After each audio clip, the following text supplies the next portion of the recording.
things off, just want to take a moment and talk about Skunk Fest. This year, we actually have 2 different cities and 3 weekends. So, if you go to skunkfestatx.com, you'll be able to check out the lineups, the dates, and locations. First on the list is San Antonio, Texas, August 21st at Fitzgerald's. Then, right after that, August 26th and 27th at Come and Take It Live here in Austin, Texas. And then a second weekend here in Austin at Empire Control Room on September 5th. Like I mentioned, if you'd like some more information on the lineup, locations, go to skunkfestatx.com.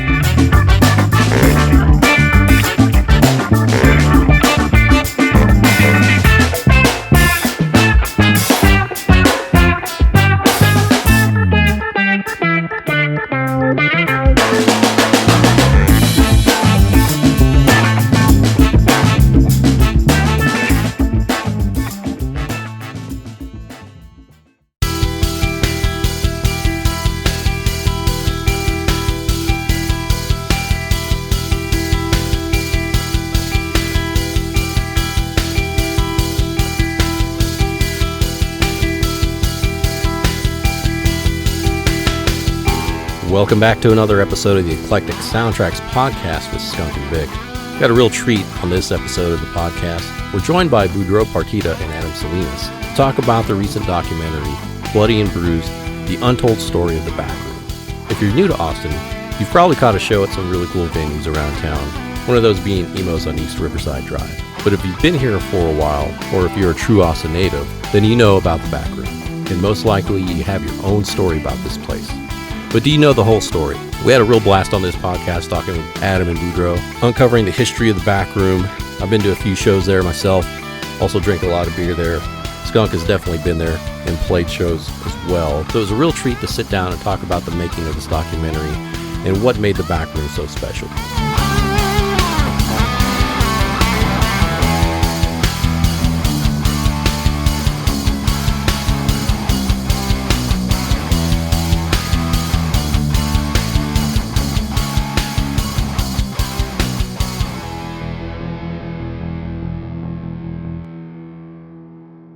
Hey everybody, we're back. Eclectic Soundtrax, episode 58, we think, with Adam Salinas and Budro, who I'm going to mess up your last name, but Partida. Budro Partida, everybody. I like to do the white boy intro whenever we have. You sound like my economics teacher. I don't like that accent for someone teaching economics. And then you go past the Dairy Queen, and it's like $5. You guys, I had talked to John Jew about now the Backroom documentary, and I guess all you guys are working together, and I've never met you guys that I'm aware of. And so tell me a little bit about each of you and how you're working, in what capacity you're working on this upcoming documentary. Well, I'm the director and lead producer on the film. I was the one that kind of, a while back, I was working on that documentary. I worked a little bit on the documentary about the Saxon Pub. I don't know if you've heard about that one. That came out a couple years ago. It's called Nothing Stays the Same. Okay. It was a great little documentary about the Saxon Pub. And when I was helping out on that one, I kind of thought, man, I'd really like to do a documentary about the back room. You know, I went there for years, and you know, I loved going there. I lived down the street from it. I used to walk to it. You know, so it was a great location. But mainly what motivated me to create this documentary was I would see all these kids posting, like, they're going to so-and-so show at Emo's East, and they're going to whatever show at Emo's. And a part of me wanted to grab them and say, do you realize the holy ground that that Emo's is located on? Do you realize what shows played here and who has come through here? So a part of me really wanted to kind of really educate a whole new generation of where the backroom was, who it helped, cultivate, and the successes that came out of that place, and how it helped up and coming bands, So a part of me was really just kind of wanting to not let the backroom be forgotten. And that's mainly the main purpose. So, I got with John Jew, we had lunch, and we kind of put together and this is like maybe 2.5 years ago now. We put together a little laundry list of who we wanted to kind of get involved, and we kind of had it sit on the shelf. And then we kind of would poke at it here and there. But then COVID happened.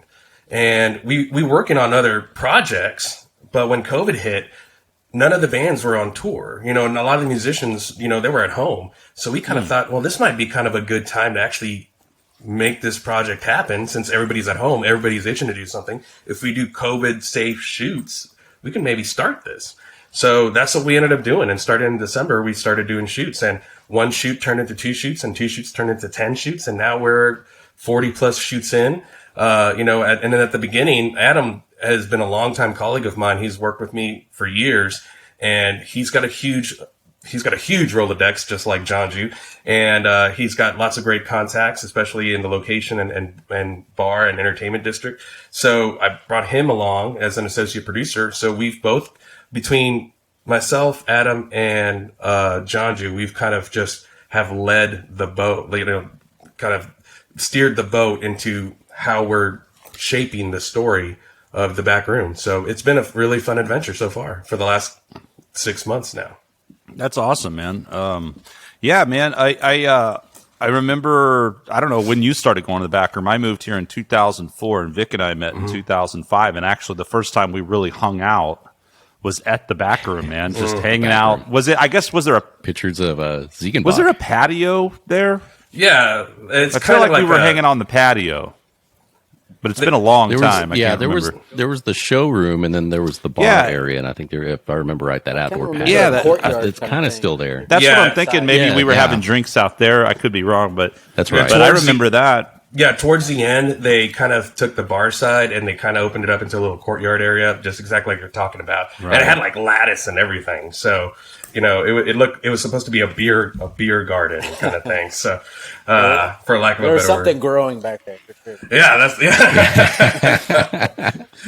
So yeah, man. It was such a bummer that it closed out. I was fortunate enough to play. They had I want to say the date was July 29th, 2007. I could be wrong, but I remember playing the first back room closing or last show, which was like an all day big thing, and then all these bands, and then they did something else after that. It was like, and then all of a sudden there was one more show. So it was actually July 29th, 2006. It was 2006.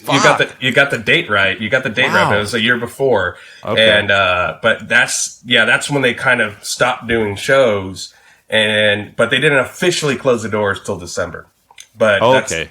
So it was around the back room was around for 33 years, I think it was, Adam, right? Yeah. So it was around a good long chunk. And part of the documentary that we're showing people is, obviously this wasn't always just a heavy metal bar. This actually started out as a little kind of country hole in the wall. Oh, I didn't know that. Watering hole. And actually we interviewed one of the main country duos that started. Actually, they played there for 13 years.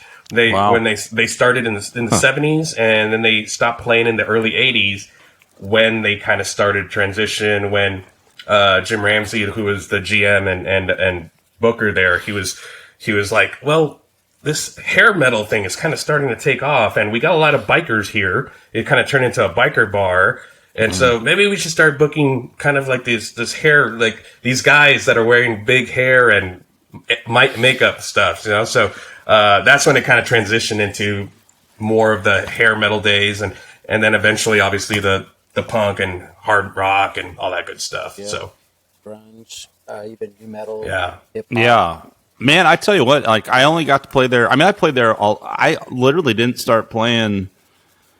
The first show I played there might have been in May or golly. So I must have played there 3 or 4 or 5 times. I don't know. It seemed like several times, but just in that short little window. That's why I was thinking it was 2007, because I joined a band in 2006, and those were the first gigs I played there. But we played there a lot, and there was a great scene. There were always people there. It was all ages. There would be like kids and stuff, and coming up and wanting guitar picks and autographs. And I'm like, I've still never had that coolness happen since then. But it's funny. One of the first guests we had when we started this podcast was Mike Watson from Dangerous Toys. Yeah. And he was talking about how, the back room was really popping, and that they started, they were like, wow, this hair metal thing's really happening, and meeting Jason McMaster and playing shows back there, and it's just being packed and all that kind of stuff. But yeah, it's interesting to hear how it kind of transitioned to meet those trends and then really became this iconic rock metal bar.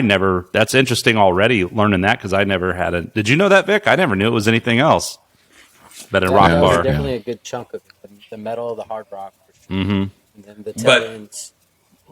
And then another thing people actually don't realize, and this is something that not a lot of people know at all either, is that the original back room. So you guys are familiar with the area, right? You know, Yeah. the original back room was actually down where that Thundercloud subs in that Riverside Liquor. You know that, just down the hill, Right in that shopping center. in that right shopping there? center, Okay. right there. That was the original back room. No shit. Yeah, and then so eventually in the late 70s, the owner, Ronnie Rourke, he moved it up the hill to where the building is now. And then so that back room, that was called the back room. And right next to it was another bar that was called the Copper Dollar. The Copper Dollar is actually what was considered the game side. The back room was just the music side. And then at one point they ended up selling the Copper Dollar to the back room, and the back room took over the entire place. So that's why that's why the building was split into two to go into, because one was originally another bar and the other one was just the music side. So Right. Okay. we're actually like revealing a lot of information to people that, diehard fans that have gone there for years, that, wow, I never knew that it was any other place, or I never knew it was at a different location, So that's the kind of stuff that we're really kind of delving into. And, and we're getting a lot of great speakers, a lot of people that were actually there. And the thing is, we have Jason McMaster in the documentary. We have Paul Adele, we have all these people, even Kevin Fowler, who was at one point, he was part of Dangerous Toys, and so that's kind of like what we've been doing and how we've been telling the story. And even going up to, I think if you guys have seen the trailer, we got John Moyer from Disturbed, who used to play in Union Underground and Soak and stuff at the back room all the time. So, that's kind of that's why we're doing this, so that we can tell kids and to tell, a new generation, hey, look where these people came from. This is where a lot of up and coming bands and a lot of established bands, ran through. So that's what we're doing. That's awesome, man. That's so cool. How did you guys initially meet? Adam, so what's your background and when did you guys get in contact or start working together? My background with Budro is probably going on almost 20 years. We bumped into each other probably 2003, 2004, off and on. He was doing a popcorn chicken commercial where I worked at Clicks in about 2003, 2004, and some of my friends were in it. Clicks, like the billiards place? The billiards on Lamar. What? Yeah. Wow. Oh, yeah, dude. Oh, wow. That's right. And it was a little too risque, I believe, for television, but I loved it. Anyway. Sounds like my kind of... Yeah. You sound like my kind of guy. Popcorn chicken shower scene, I believe. That kind of set it off. And then I was going to school. I went to school for film, radio, television, music, film. Also marketing and public relations, and I interned with Budro at Time Warner in 2007, I believe. Yeah. And then ever since then, we just kind of just bumped into each other off and on. And I always told him whenever he has something going and he needs any help, I'm there. So awesome. And he called me right before Christmas, or he messaged me before Christmas, and it was kind of like an early Christmas present for me. Very cool. Yeah, so cool you guys are doing it. It's funny because I heard about this through, I want to say I was hanging out, working on some stuff out at Mesa Recording Studios in Del Valley and 333, and Tony Park was there. And Tony. And it came up. And yeah, I guess you guys have probably talked to him. I don't know if he's in it and Push Monkey back in the day and all that. Oh yeah. So that's kind of how it came up. And then I think it's where I got John's name or referred, through that route somehow. But, and so John, because I don't really know him either, other than the emails we've exchanged. So how's he involved in this? So John's kind of our lead producer. He's kind of, he's the one that makes a lot of the connections with the artists, the musicians, the staff, because, we interviewed not just the musicians, but the actual people that were there.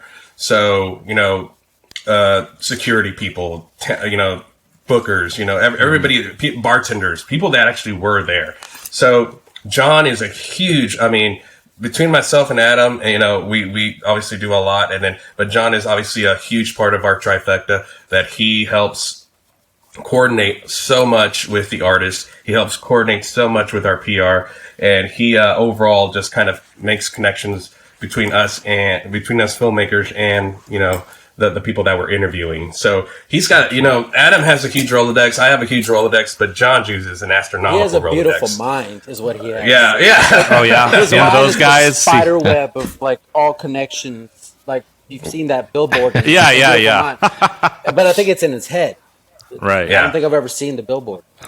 Yeah. He's he's the real backbone to this. I mean, I'm kind of like the quarterback that this was my idea. This is what I want to do. I know exactly what it needs to look like. I know exactly what it needs to sound like. John Ju helps me get that content, you know? So that's why he's a part of it. You guys are currently still shooting material, still gathering stuff? Are you done with that phase, or where are you at in the whole process right now? We've shot a majority of the interviews. We still have a couple stragglers left. We still have a couple key interviews that we need to shoot.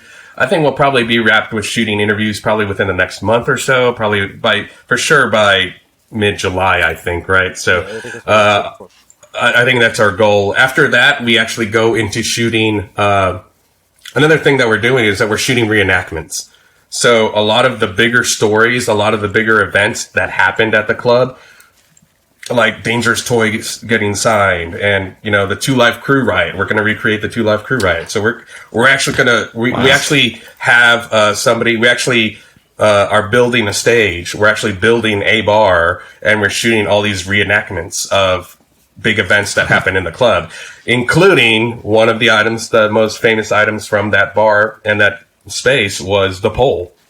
You know, the pole that was in the middle of the stage. I actually built that myself, and so it's a part of the reenactments. So yeah, like once we shoot the reenactments, hopefully we'll be done with that by August, and then we'll be going into post-production for a year. And you know, the goal is to have this final cut done by September of 2022, so that way it'll be eligible for 2023 screenings, film festivals, distribution. Awesome. So you hear that, Vic? We're actually going to be able to put a podcast out 2 months late, and it'll still be relevant. Half the shit I booked like crazy, and then we're like, oh, we have like 40 podcasts of in like a few weeks. Not really, but we're just like behind as hell. So I'm like, oh, good. It doesn't matter if this happens in now or July. Well, the thing about documentaries is that a lot of people don't realize is that a lot of documentaries, they average around 4 to 5 years to produce, you know, if not longer. I'm really trying to get this documentary done in half that time. I'm trying to get it done in 2. So it's pretty ambitious, but I think we can do it. So, you know, my background is TV production. I've been working in TV for 23 years. And in the world of TV production, you have to learn how to shoot quickly, edit quickly, and turn stuff around quickly. So I'm used to shooting, and you know, that's why we got a trailer together so quickly. You know, that's why we were able to put together teasers and posters and, you know, all these different things, because I was so used to doing the quick turnaround. So, but it's also good because our followers, all the fans that we have that are now paying attention to us, you know, they really want to see content all the time. They really want to see, you know, hey, what's going on this week? Who are you guys interviewing this week? You know, and that's kind of what we've been doing is we shoot something, we show people, hey, check out what we're doing. And, you know, more coming soon. Stay tuned. So where do people find that on, is there a production company website, obviously social media stuff? Where's the best place for people to find out information about this project and see updates? We have our main page on Facebook. It's at facebook.com/Bloody Bruised Backroom. And, on there you can find photos, behind the scenes photos, you know, obviously the trailer, the poster, lots of great stuff on there, but it's facebook.com/Bloody Bruised Backroom. Okay. And is there some sort of like production company thing between you guys, or what is the whole? Yeah, I have my own production company. It's called Pennyrock Productions. Pennyrock. Okay. Yeah. My company name is Pennyrock Productions. So I've started that maybe almost 10 years ago now. And you know, it was mainly kind of to dabble in client commercials, music videos, online deals, short films, that kind of deal. But so this is I've been involved with a lot of features. I've worked on a lot of other films, but this is personally my first feature-length film that you've done. That I've personally done. So, but I think it's a great one to start with, Absolutely. I mean, certainly for anyone who lives in Austin or knows anything about the history of Austin, it's like very exciting to I remember hearing about it and I was like, oh wow, that's awesome. Because I mean, there's so much history there and so much, and already just talking to you guys for 20, 30 minutes, I've already learned stuff. Yeah. It's a great project, and it's funny because when we tell people about it, at first we had to be quiet about it for a long time because we obviously had to hold it real close to the chest. But when we actually finally got our press release out saying that, hey, Pennyrock Productions is doing this documentary about the back room, when we tell people about it and we see their eyes light up and they have a big smile on their face and they're like, oh my God, that's a great, why didn't I think of that? That's the number one thing I always hear. Why didn't I think of that? And so it's a great idea. I think it's a great idea. And I think a lot of people are really passionate about that place because it was a community, it was a place of acceptance, and a lot of people really loved it, and a lot of people have invested years of their lives into the background. And that's why we have a pretty big following now. And and I've always joked, what started off as a small little project like this, has now kind of ballooned into this huge thing where now we have all these eyeballs on us, and and it's a great thing. It's a scary thing. It's nerve-wracking, but it's great nonetheless. And then, like you were saying, so you're going to shoot for film festivals in 2023. I mean, obviously there's Sundance. Is that the big one in Utah? Yeah, or am I wrong? I mean, there's a couple. I know there's a ton of them. I don't know much about that. There's festivals all over the place, and there's big ones there's big ones here in the country. There's also big ones all over the world. I mean, one of the big ones is obviously Tribeca, Sundance, Cannes Film Festival. That's in I think France, right? Oh, wow. And okay. But obviously we're going to aim to get a South by. Right? Yeah. That'd be great. It'd be great to get a South by. It kind of seems like it's really appropriate. It's an Austin-based story. Austin-based film festival. So, but it's never guaranteed with South by. I will say that. But I'm pretty confident we'll have a pretty good festival run. And definitely we're definitely going to have like theatrical screenings for sure. That's already kind of a done deal. So awesome. And then after the film festival circuit, we're going to see about we're already in talks about a streaming distribution as well, besides the DVD Blu-ray distribution. Very cool. Yeah. All that is in the works. I know it seems like a long time away, but you actually have to talk about it now and plan it. No, I understand because that's how budgets work. So, yeah. What's the difference between, because most guys I know or most independent film directors, people getting started, they obviously do make short films, and I imagine there's a lot of. Is there a particular time that defines or splits a short film between a feature, like usually EP, LP kind of? Is there a very specific? It's usually defined by the 45-minute mark. Anything under the 45-minute is considered a short. Anything over 45 is considered a feature.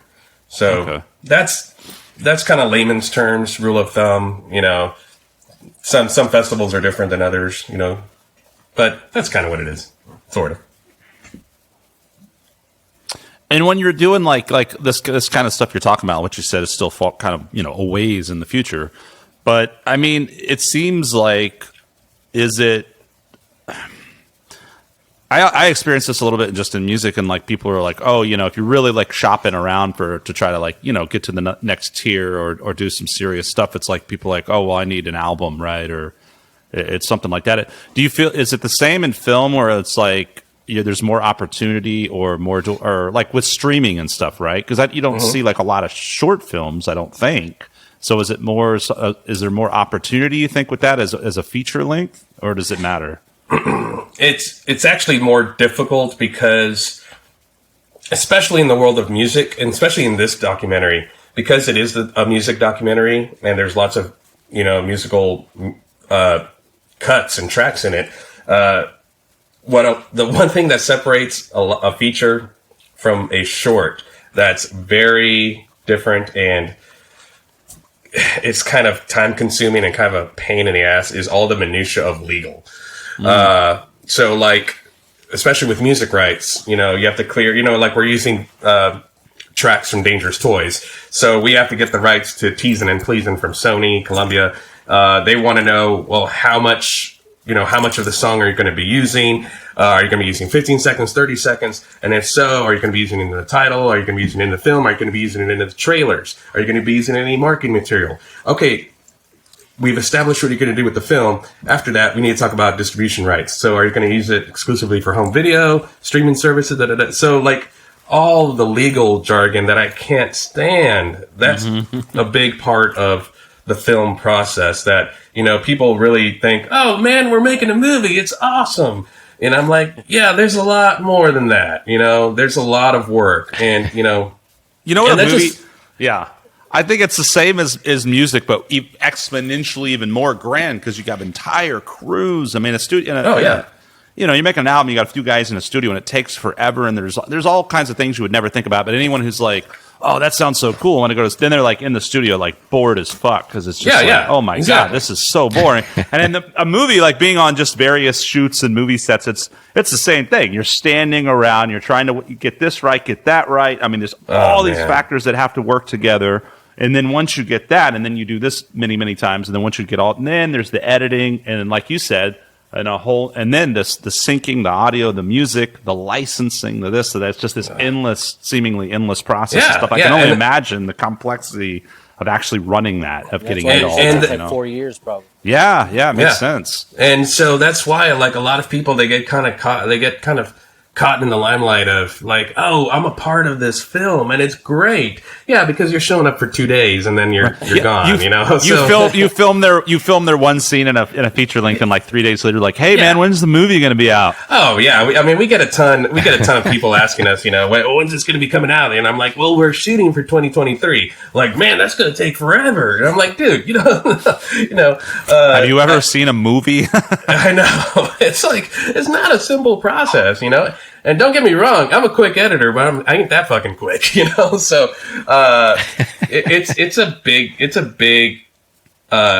big undertaking, that's for sure. It's a big challenge, and the biggest challenge that definitely I'm going to face, because I'm not only the director and the producer, but I'm also the writer and editor. I'm the lead editor on this film. Yeah, it's a lot. Is that we're trying to wedge 33 years of history into a solid 2-hour movie. And because, we've had a couple people ask us, well, you should make a series of this. And I'm like, dude, I don't have that kind of time or budget, unless this gets picked up by Netflix, I'm not doing that. And so what I know how to work with, the years of production experience that I have, and Adam can attest to this, I've learned the workarounds. I've learned what works and what's most efficient. And I could in theory put this together very quickly. But it for this audience, this lends itself more to a solid 2-hour film, that our audience, our demographic would love to go to a theater. They go in, they watch it, they leave, and they go to the bar and they have a couple drinks and they talk about it, they're not going to be committed to watching it over and over and over again as a series and that kind of thing. So that's why we're making it into a 2-hour film. But that's also the biggest challenge is right now we have 40 plus interviews. That's 40 some hours. Yeah. That's not counting the 150 plus hours of band footage that I have, Wow. So to condense all of that into one film, there's definitely a challenge there. So now I happily accept that, but it's definitely a challenge, which is why it's going to take a little bit of a time, everybody. So, just talking about, splitting these things, and it's a big popular thing now. I guess some with music documentaries, particularly serial killer documentaries, which seems to be the most popular fucking thing ever. Clearly, you're a fan. I always get roped into the goddamn things, even though I'm like, I don't want to. And then I've seen them all. But Vic and I have talked about some of those on here, and you better just know that you're not going to sleep that night when you start one of those fuckers, because then you just basically end up watching 4 to 6 hours of thing. I love those. And they're done really well. And I watch that because I like watching the things, and just you think about all that goes into that and the production, all the shots and the editing. And it's huge. And to think that is an intensive, huge process. And you're talking about 2 hours, like you said. If that was a docuseries, man, you're dealing with 6-8 hours of material. That's crazy. That's a lot of time. I'm friends with one of the directors of the Son of Sam. I just started watching that.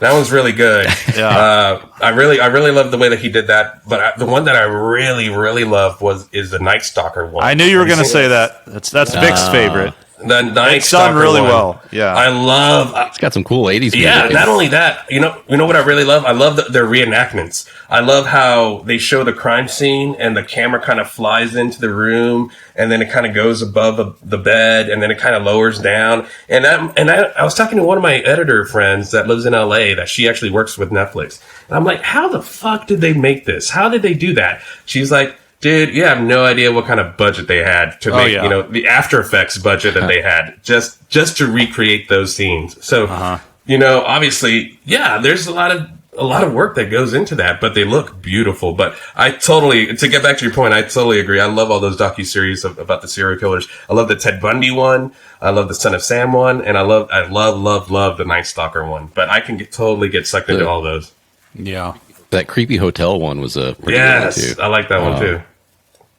That was good. They did a good job of the Cecil Hotel. Cecil Hotel. And they did a good job of leaving you with cliffhangers on that one, where you're like, fuck, all right, I have to watch the next one. It's like, she OD'd, right? She fucking OD'd, right? Like, she OD'd, right?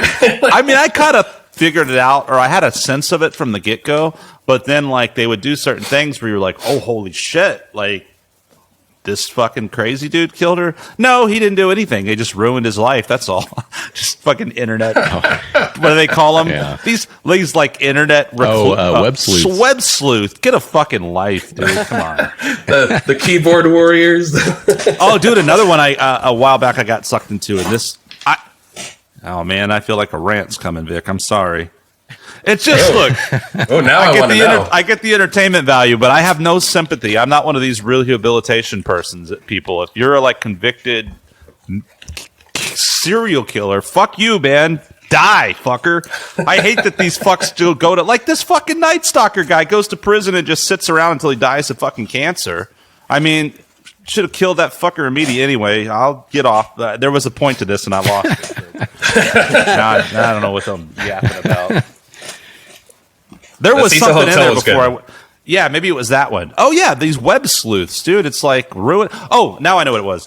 Another one. Did you ever see that? Because I was like, I wish they'd kill this fucking guy, but he's in Canada, and they're all too nice up there. The fucking cats one. Don't fuck with cats. Yes! That motherfucking sick bastard. Jesus Christ. Oh, that was very well done. Very well done. And that's actually an example of web sleuths doing right, doing good. Yeah, props to those fucking people, man. They were like, we're gonna get this sick bastard, and they finally did.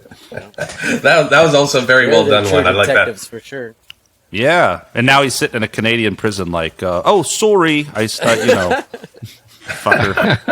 and then they brought back Unsolved Mysteries. Yeah, we were talking about that too. I kind of dig. I know a lot of people I know that gets a lot of shit, but you know what? I kind of like it, because I guess like because, it too. Yeah. You know what? I guess because maybe we're all around the same age and we remember the actual original show.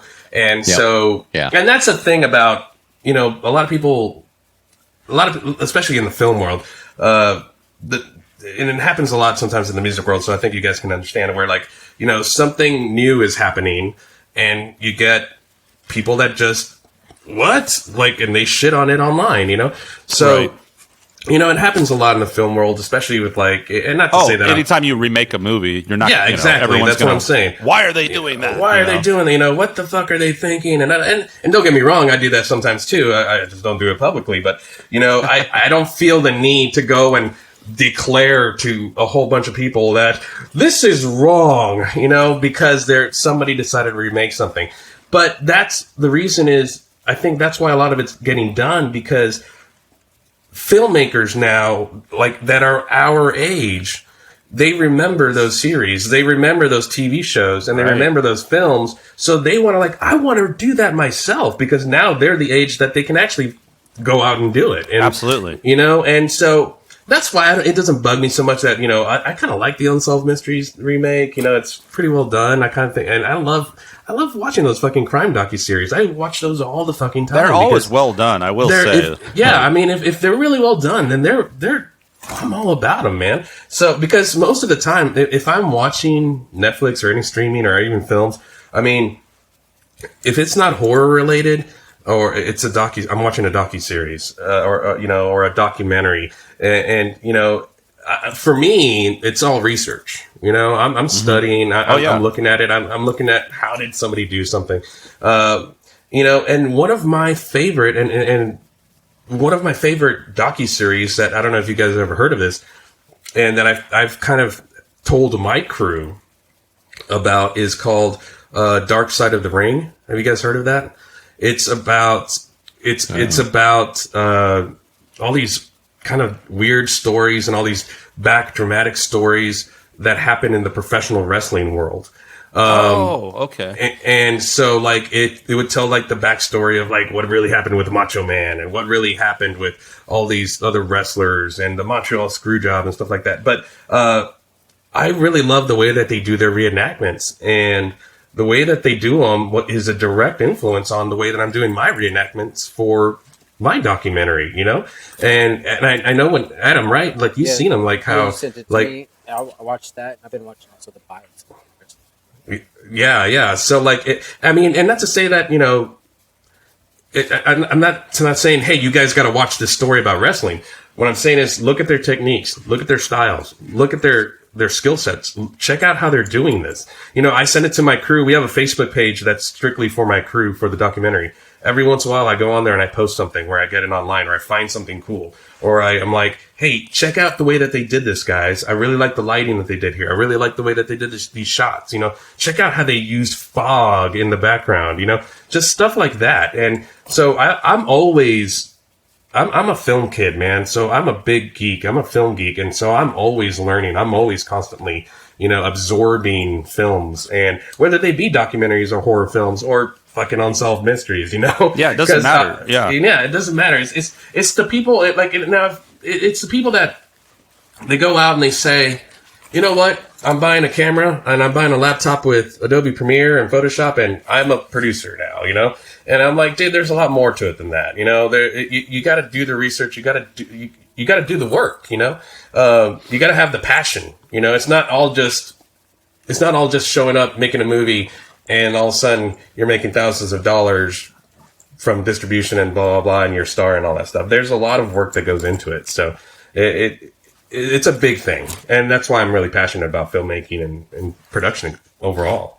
Yeah, I think that's so huge for any medium, and especially in the arts. It kind of seems obvious when you're as an athlete. A guy like us wouldn't just go I'm going to go play football tomorrow. But for some reason, anyone who gets a guitar or a camera is I'm a audit, or I'm a producer, I'm a photographer. No, you're not, because these are crafts that have science behind them, that have years of theory and practice and all. And so anybody, I think it's a responsibility of any artist in any of these mediums to do your research as a musician.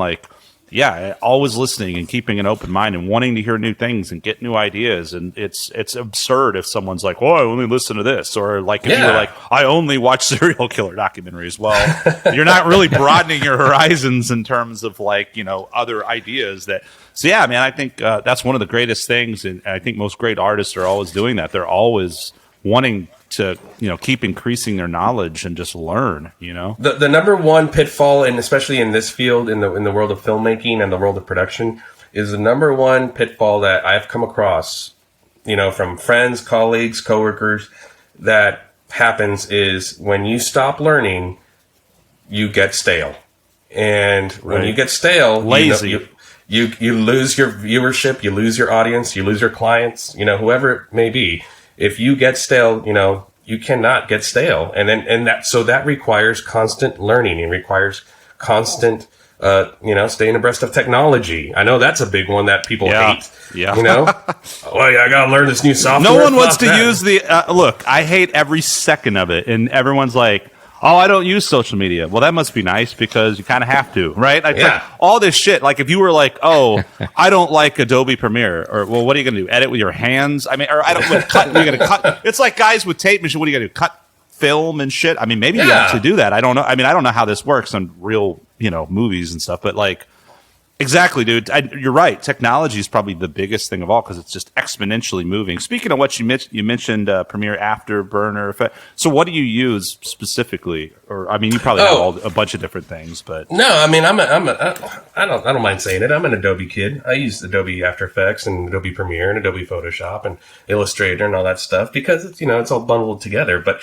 the thing is, I've evolved over the years, over 20 plus years of production. So I started off tape to tape.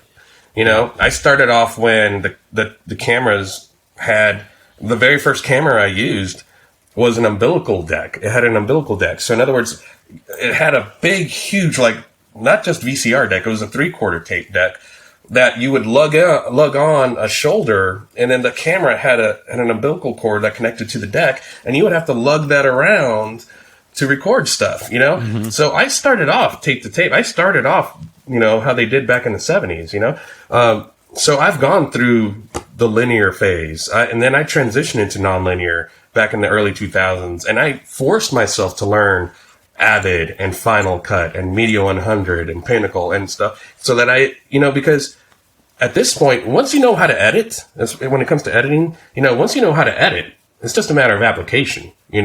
If you know how to, I know how to cut on the beat. I know how to use transitions. I know how to color correct. I know how to do this. It's all just a matter of, well, how do I do it in this certain program? It's just, and it's the same thing with music. If you know how to play the guitar. Well, you know how to play the guitar. How do I play it on? How do I play guitar on this guitar, or how do I play this? Samsung phone or Apple phone. It's like. Yeah. I mean, it's just a matter of application. Right. Yeah, the basics are the same. The fundamentals are the same. Yeah. But if you edit for shit, then that's worthless.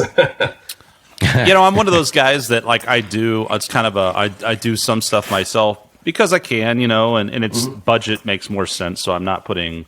But it's also, even if I was like a great engineer and a great musician and a great editor and videographer, which I'm none of those, but like, even if you can't do it all anyway. You have to have a team. You have to outsource, and it's like, so I think it's like anything. You learn skills, or you at least kind of know what's going on. I can navigate around in these DAWs. I can navigate around a little bit in Adobe Premiere, and I actually really like getting creative and putting a video together, but I would never be like, hey, let me go do a pro video for, because it's like, I realize like there's so, like, even when you say like color correct, I'm like, and anyone in film I've talked to, that always comes up, and I'm like, what is that again?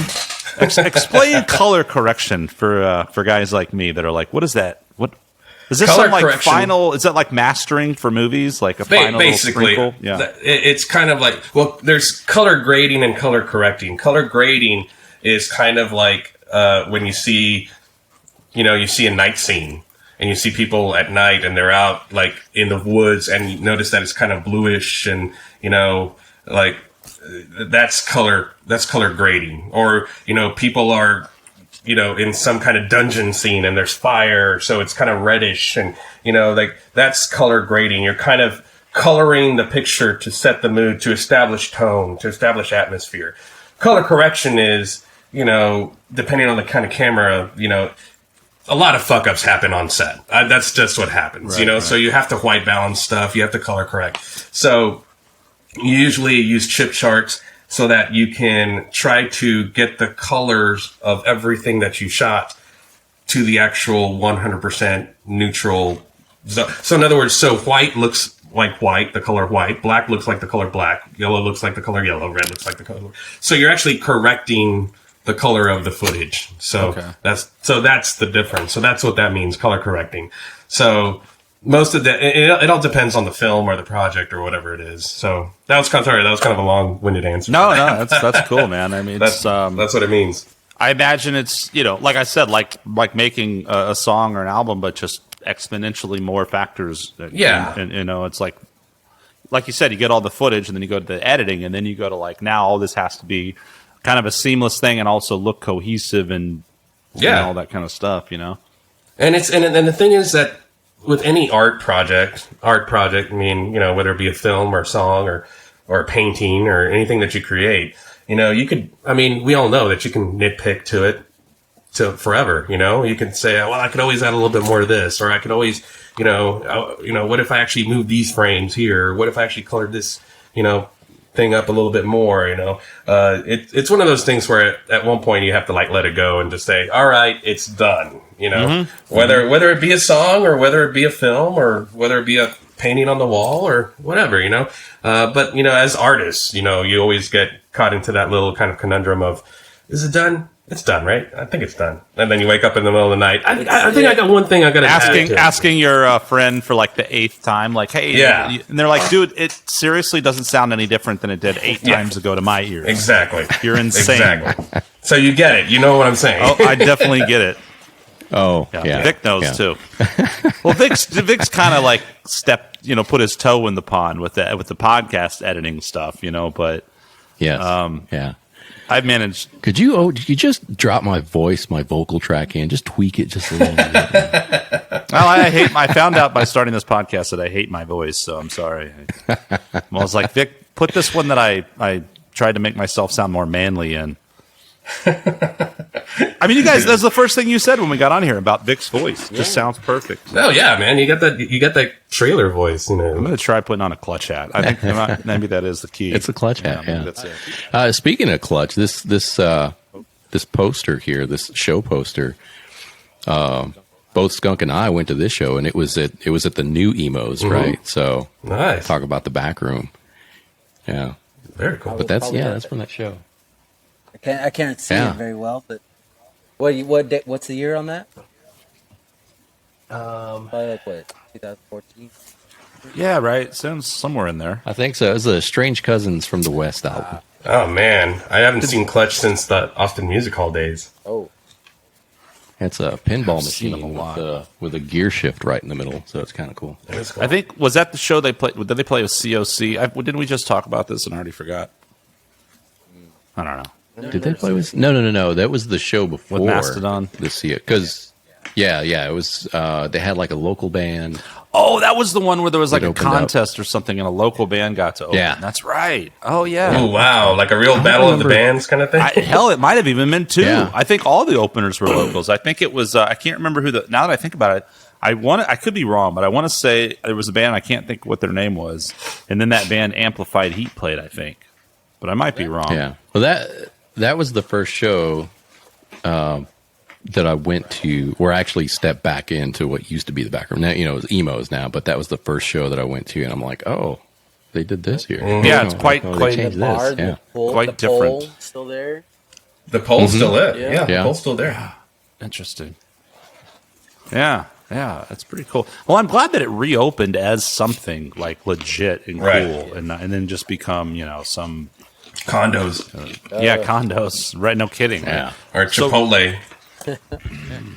Nothing corporate, please. Jeez. I'm not knocking Chipotle for the Chipotle people. I'm just saying, Hey, John Ju loves Chipotle, doesn't he? Yeah, he does. He's a big Chipotle guy. Look, hey, Chipotle's food is great, but there was I don't know. There's so many goddamn reality shows on every network, but Food Network. There was a show one time.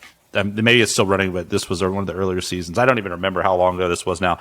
And it was some kind of contest of people, blah, blah. I can't remember. But I just remember the judges or the people that had teams. One of them was the owner of Chipotle. He just rubbed me wrong. It's kind of a weird dude. Their food's badass though.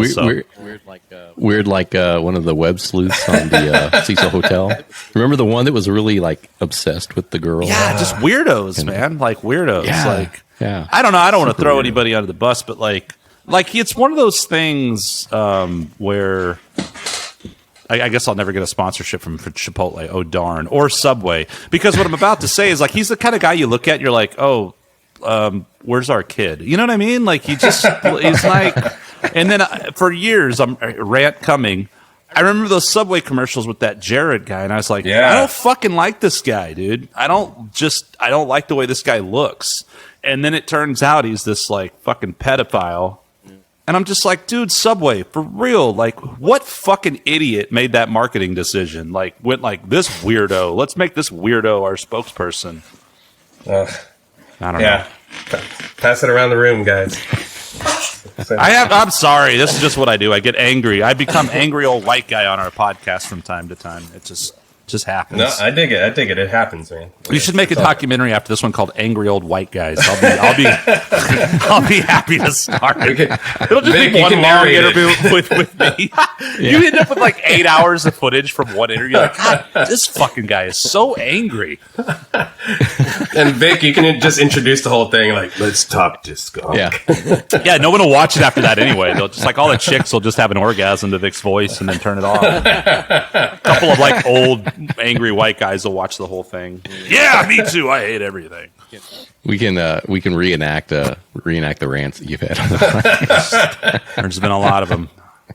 That's awesome. Let's talk about influences for you guys. What made you want to get into this, into film? Like, what were some of your favorite movies, directors, stuff like that? I grew up. I made my first film when I was 14 years old. I knew as soon as I picked up a camera when I was, 13, 12, 11, 13, I was like, this is what I want to do. I mean, I had watched movies. My parents, they were, great parents and all, but for the longest time, all I told them is I just want to go, to the video store. I just want to see what movies they have. I just want to watch movies, so I loved doing the whole Friday night VHS thing, I missed that so much. Yeah. And so, that was a huge part of my upbringing, was just watching film after film. And then, I kind of remember, really falling in love with horror films. So like my father, he took me and my brother to Sears when I was like 6 years old, and he bought me Night of the Living Dead for 99 cents on VHS. And my brother and I wore the shit out of that tape. Nice. Yeah. And it was great. And so I loved watching the horror films, especially VHS, and especially in the 80s and stuff like that. It was just amazing. Mm-hmm. So I always, and a part of me when I was a kid was like, I want to do this. I want to make movies. And so I luckily, when I went to school for it, I was able to get a job in TV production. So, I kind of really kicked ass when it came to like trying to, I started off as an intern, so I really tried to set myself apart by trying to do a lot of the same work that other editors were doing, so I really try to go above and beyond to like, hey, yeah, I'll try to learn how to shoot this. I'll try to learn how to edit this. I'll do this.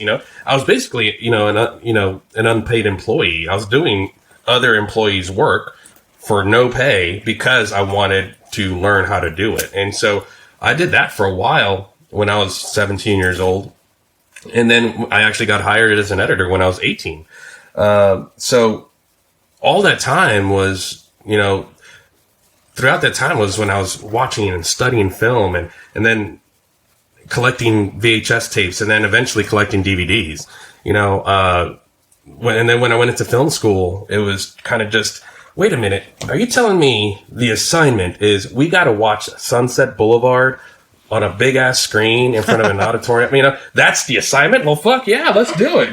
That was amazing to me. I never failed a film class in film school because it was always fun to me. It came second nature to me. So, it was always something that I was really passionate about. And even all these years later, now that I've been doing it professionally for 23, 4, 25 years almost, I'm one of those lucky people that gets to say, I love going to work every day because every day is different.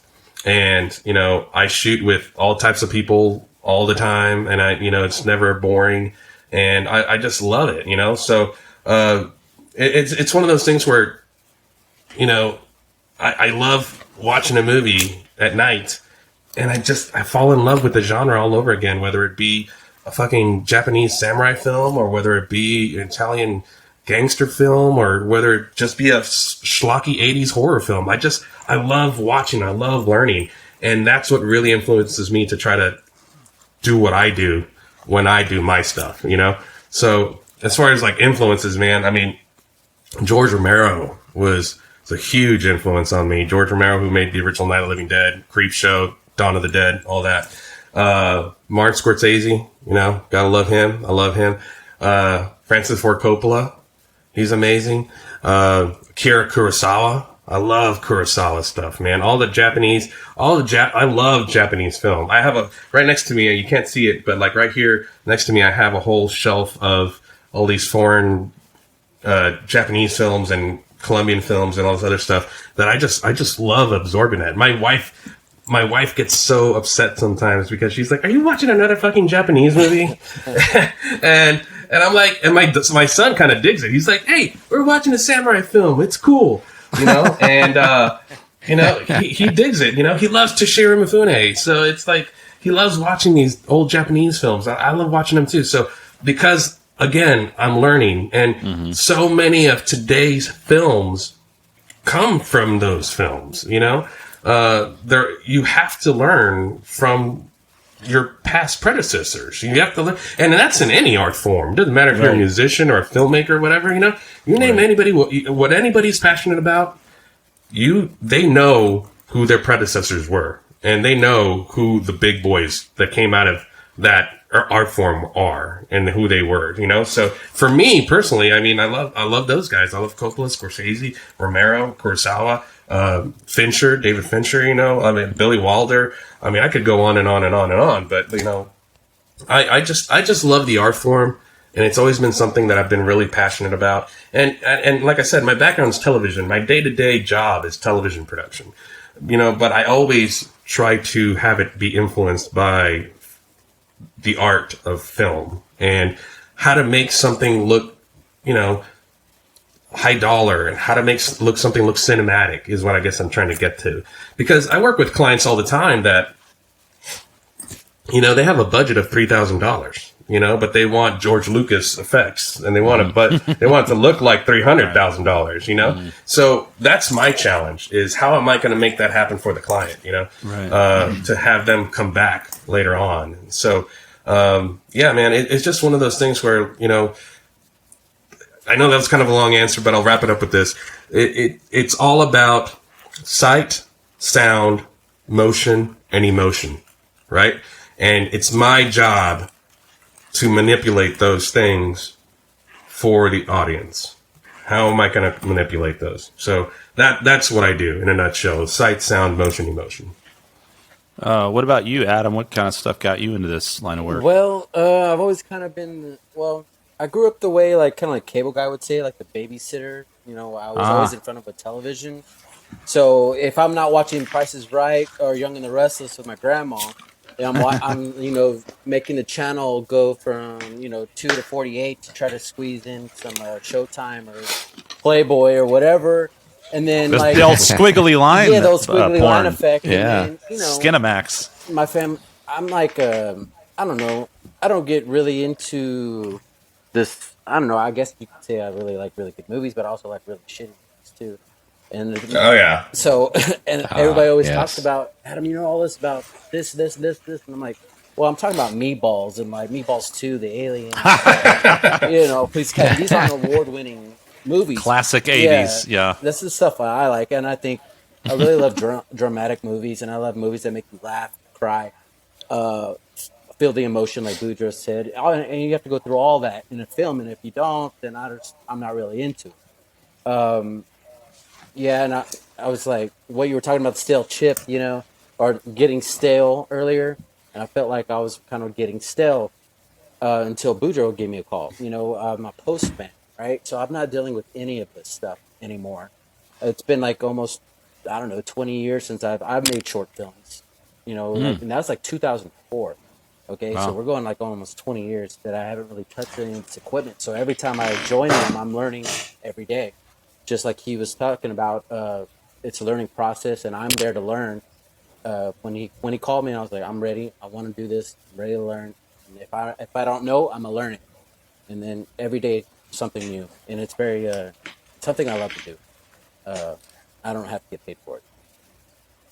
It's something I just enjoy. I also remember Texas Chainsaw Massacre, watching when I was 5. That's not something a 5-year-old should probably see. You guys had interesting parents. They Yeah, were like, well, they left me alone a lot. no wonder you love serial killer documentaries. You know? And I just remember taking like a bath, and it was like 80s lighting in the bathroom. Bathroom was like red. I don't know what it was. It's like it just looked like straight out of a horror flick, like when a guy's peeling his face off in like Poltergeist. Yeah, That lighting. yeah. Mm-hmm. So I was like screaming at the top of my lungs, for my mom, after watching Texas. That. It's funny how those kind of movies will well, for me anyway, I remember my parents telling me when the Thriller video came out, I ran and hid behind the couch. I got a The Thriller. fucking I love Thriller, that. for God's sake. got a Thriller And I used to be story. like terrified of like Friday the 13th and Freddy Krueger and shit. And nowadays I'm just like, wow, that is so ridiculous and hilariously cheesy. Just teenagers getting murdered in weird ways for having sex at a lake house or whatever the hell. But that's like, the way they all started. It's awesome. Yeah, But I mean, spear I to was the like head. afraid of that. Yeah. Yeah. My mom told me I used to have to get dropped off at kindergarten, first grade, listening to Thriller, and I had to wait till the end, right? So Vincent Price, the laugh, The you had to wait for the terrifying laugh. Yeah, but it Yes. took like 6 minutes, right? 7 minutes if you listen to the whole thing. And then I had Yeah. to jump out of the window like Dukes of Hazzard, and it wasn't going to happen any other way. So just things like that. I mean, I've 80s always kid right always there. been in the TV, and I've always been in the film, and I've always talked about it, and it's part of my life. Music as well, very much so. So, and it just you put them all together. That's what we're doing right now. Exactly. That's exactly it. I mean, I grew up as a metal kid, and I kind of transitioned into a punk kid. And, ever since then, I've kind of, would dabble in both. And that's kind of why I started going to the back room in the first place was I moved here in 99. And that's when I literally lived on the same street as the back room. So I'd lived with all the college kids, and I would walk down the hill and go in there. And it was like a place that like, wow, you're playing like heavy metal music here. Like, this is awesome. Like, there's bands that play heavy metal music. This is amazing, So it was kind of a no-brainer when I was like, man, this would be a great idea for a documentary, because it's not only film, it's not only a documentary film, which I really love the genre of documentary, but it's also a kick-ass subject about killer music, and you get to learn something along the way, kind of thing. So that's kind of why I knew that Adam was a huge music nut as well. That's why I brought him on board. And I remember telling Janji that I'm like, yeah, Adam, you're not going to be disappointed with having Adam on board, because he not only has the connections, but he's actually passionate about it as well. And that's why we all work together, and we're all around the same age. And another thing is, somebody asked us the other day, well, why you guys? Why are you guys actually doing this film? As opposed to somebody else. And I said, well, because we were there, we were at the back room. We used to go to the back room. We know exactly what it was like. And I know exactly what we need to do as far as from a filmmaking standpoint to tell the story of it. And John Ju's the one that's helping me, make the connections to make that happen. Adam's the one that's helping me find venues to shoot and helping coordinate other, artists and staff. And so between us three, we have the ability and we have the connections and the means to make this documentary happen. So that's why we're doing it, So because we actually are passionate about it, not just film, not just the project, but the back room itself. Yeah, man, that right there in of itself, I think, is probably one of the biggest and most important aspects to any project. I mean, it got to be something you care about, you're passionate about, something a story you really want to tell. I mean, if you're just sort of like a hired gun and you're like, okay, what's the deal with this place? Never heard of it. Da da da. I feel like, yeah, you could still make a great film as a professional, I suppose, but I mean, it's just when there's an excitement and a passion about it to specifically tell the stories, especially since it's something you personally lived and know well, like. That's right off the bat. It seems like really and also, good for like, the project, right off. Well, away. what's funny is that half our crew half our crew are younger kids. They're, they're in their 20s or early 30s and stuff. So they weren't around when the back room was around, or, they weren't alive when the back room was around. And so they're learning as we do these shoots, they're learning about the back room. Mm-hmm. And they now tell us, wow, I've now learned this and this and this and this and this. So like, and then that's just them being at shoots, right. Sitting in on interviews. So it's working. In other words, it's working. Like they're actually learning stuff. You know what I mean? So they're actually learning stuff from Jason McMaster, and they're actually learning, stuff from these interviews that we're shooting. So it's not just fluff. It's actually like they're actually learning something about a place, about an establishment that was here before them, or they weren't here at the time, And so that is a really great feeling when Adam and I and John Ju go home and we talk to the crew later on, either online or via text or however, and they say like, man, that was a really great shoot. I really learned a lot about whatever about the back room, and I really learned a lot about the culture, about the people, or even sometimes I had no idea there were so many drugs there. Like it's all encompassing, and it's all, it's a great thing. The spotless, immaculate bathrooms. Yes, the bathrooms. It's one of those things where we're trying to we're trying to get photos of the back room bathrooms, and we're trying to tell people, hey, can anybody help us out? And they're like, nobody had photos of the bathrooms. Come on, man. Am I wrong, or was there some point in time or something when the men's bathroom to that place? And I'll do everything I can to avoid, shitting in public, like most sane people, I would assume. Doors, no stalls for sure. but there was no doors. Is that what you just said? No, yeah, no doors. Like, so Vic, right? So remember the band Dave's Not Here, Vic? Yeah. Probably because we used to play. Porter Shack used to play with them, and they were, we played I think several shows at Backroom with them. But I remember Adam, their guitar player, one time there was just a great story about someone walking in the bathroom, and he was just standing there at the stall, like standing up, shitting, because it's like no way I'm sitting on this fucking toilet. No seat. What the hell, man? Yeah. And the back room was also popular, and everybody remembers. I don't know if you guys remember, but there was the pea trough, the huge pea trough that they would just pour the buckets of ice at the beginning. The old emos had that thing too. Ugh, hate those things. Yeah. And then every once in a while there'd be that guy that just drank too much, and he would just fall into the fucking trough. Jesus H. Christ. So they just piss around. Yeah. Wouldn't even wake them up. You know what, man? So, I just did this thing the other night, and regretted it as I was doing it immediately, because worse than our podcast, even, I just said all kinds of horrible things that I should never divulge about things I've done in my past, like just stupid drunk stories, going to jail, all kinds of shit like this. But it made me think, like, I've had some pretty fucked up moments, but I've never fallen asleep in a piss trough. I mean, wow, like, if there's ever a time to say, like, maybe I have a problem and I should stop drinking, that's the moment. That is the moment. It's a good thing there wasn't iPhones back then or anything like that. Yeah. Oh man, nobody was camera ready. Not too many people camera ready back then. One of the questions that I ask in the interviews, and pretty much all the interviews, is,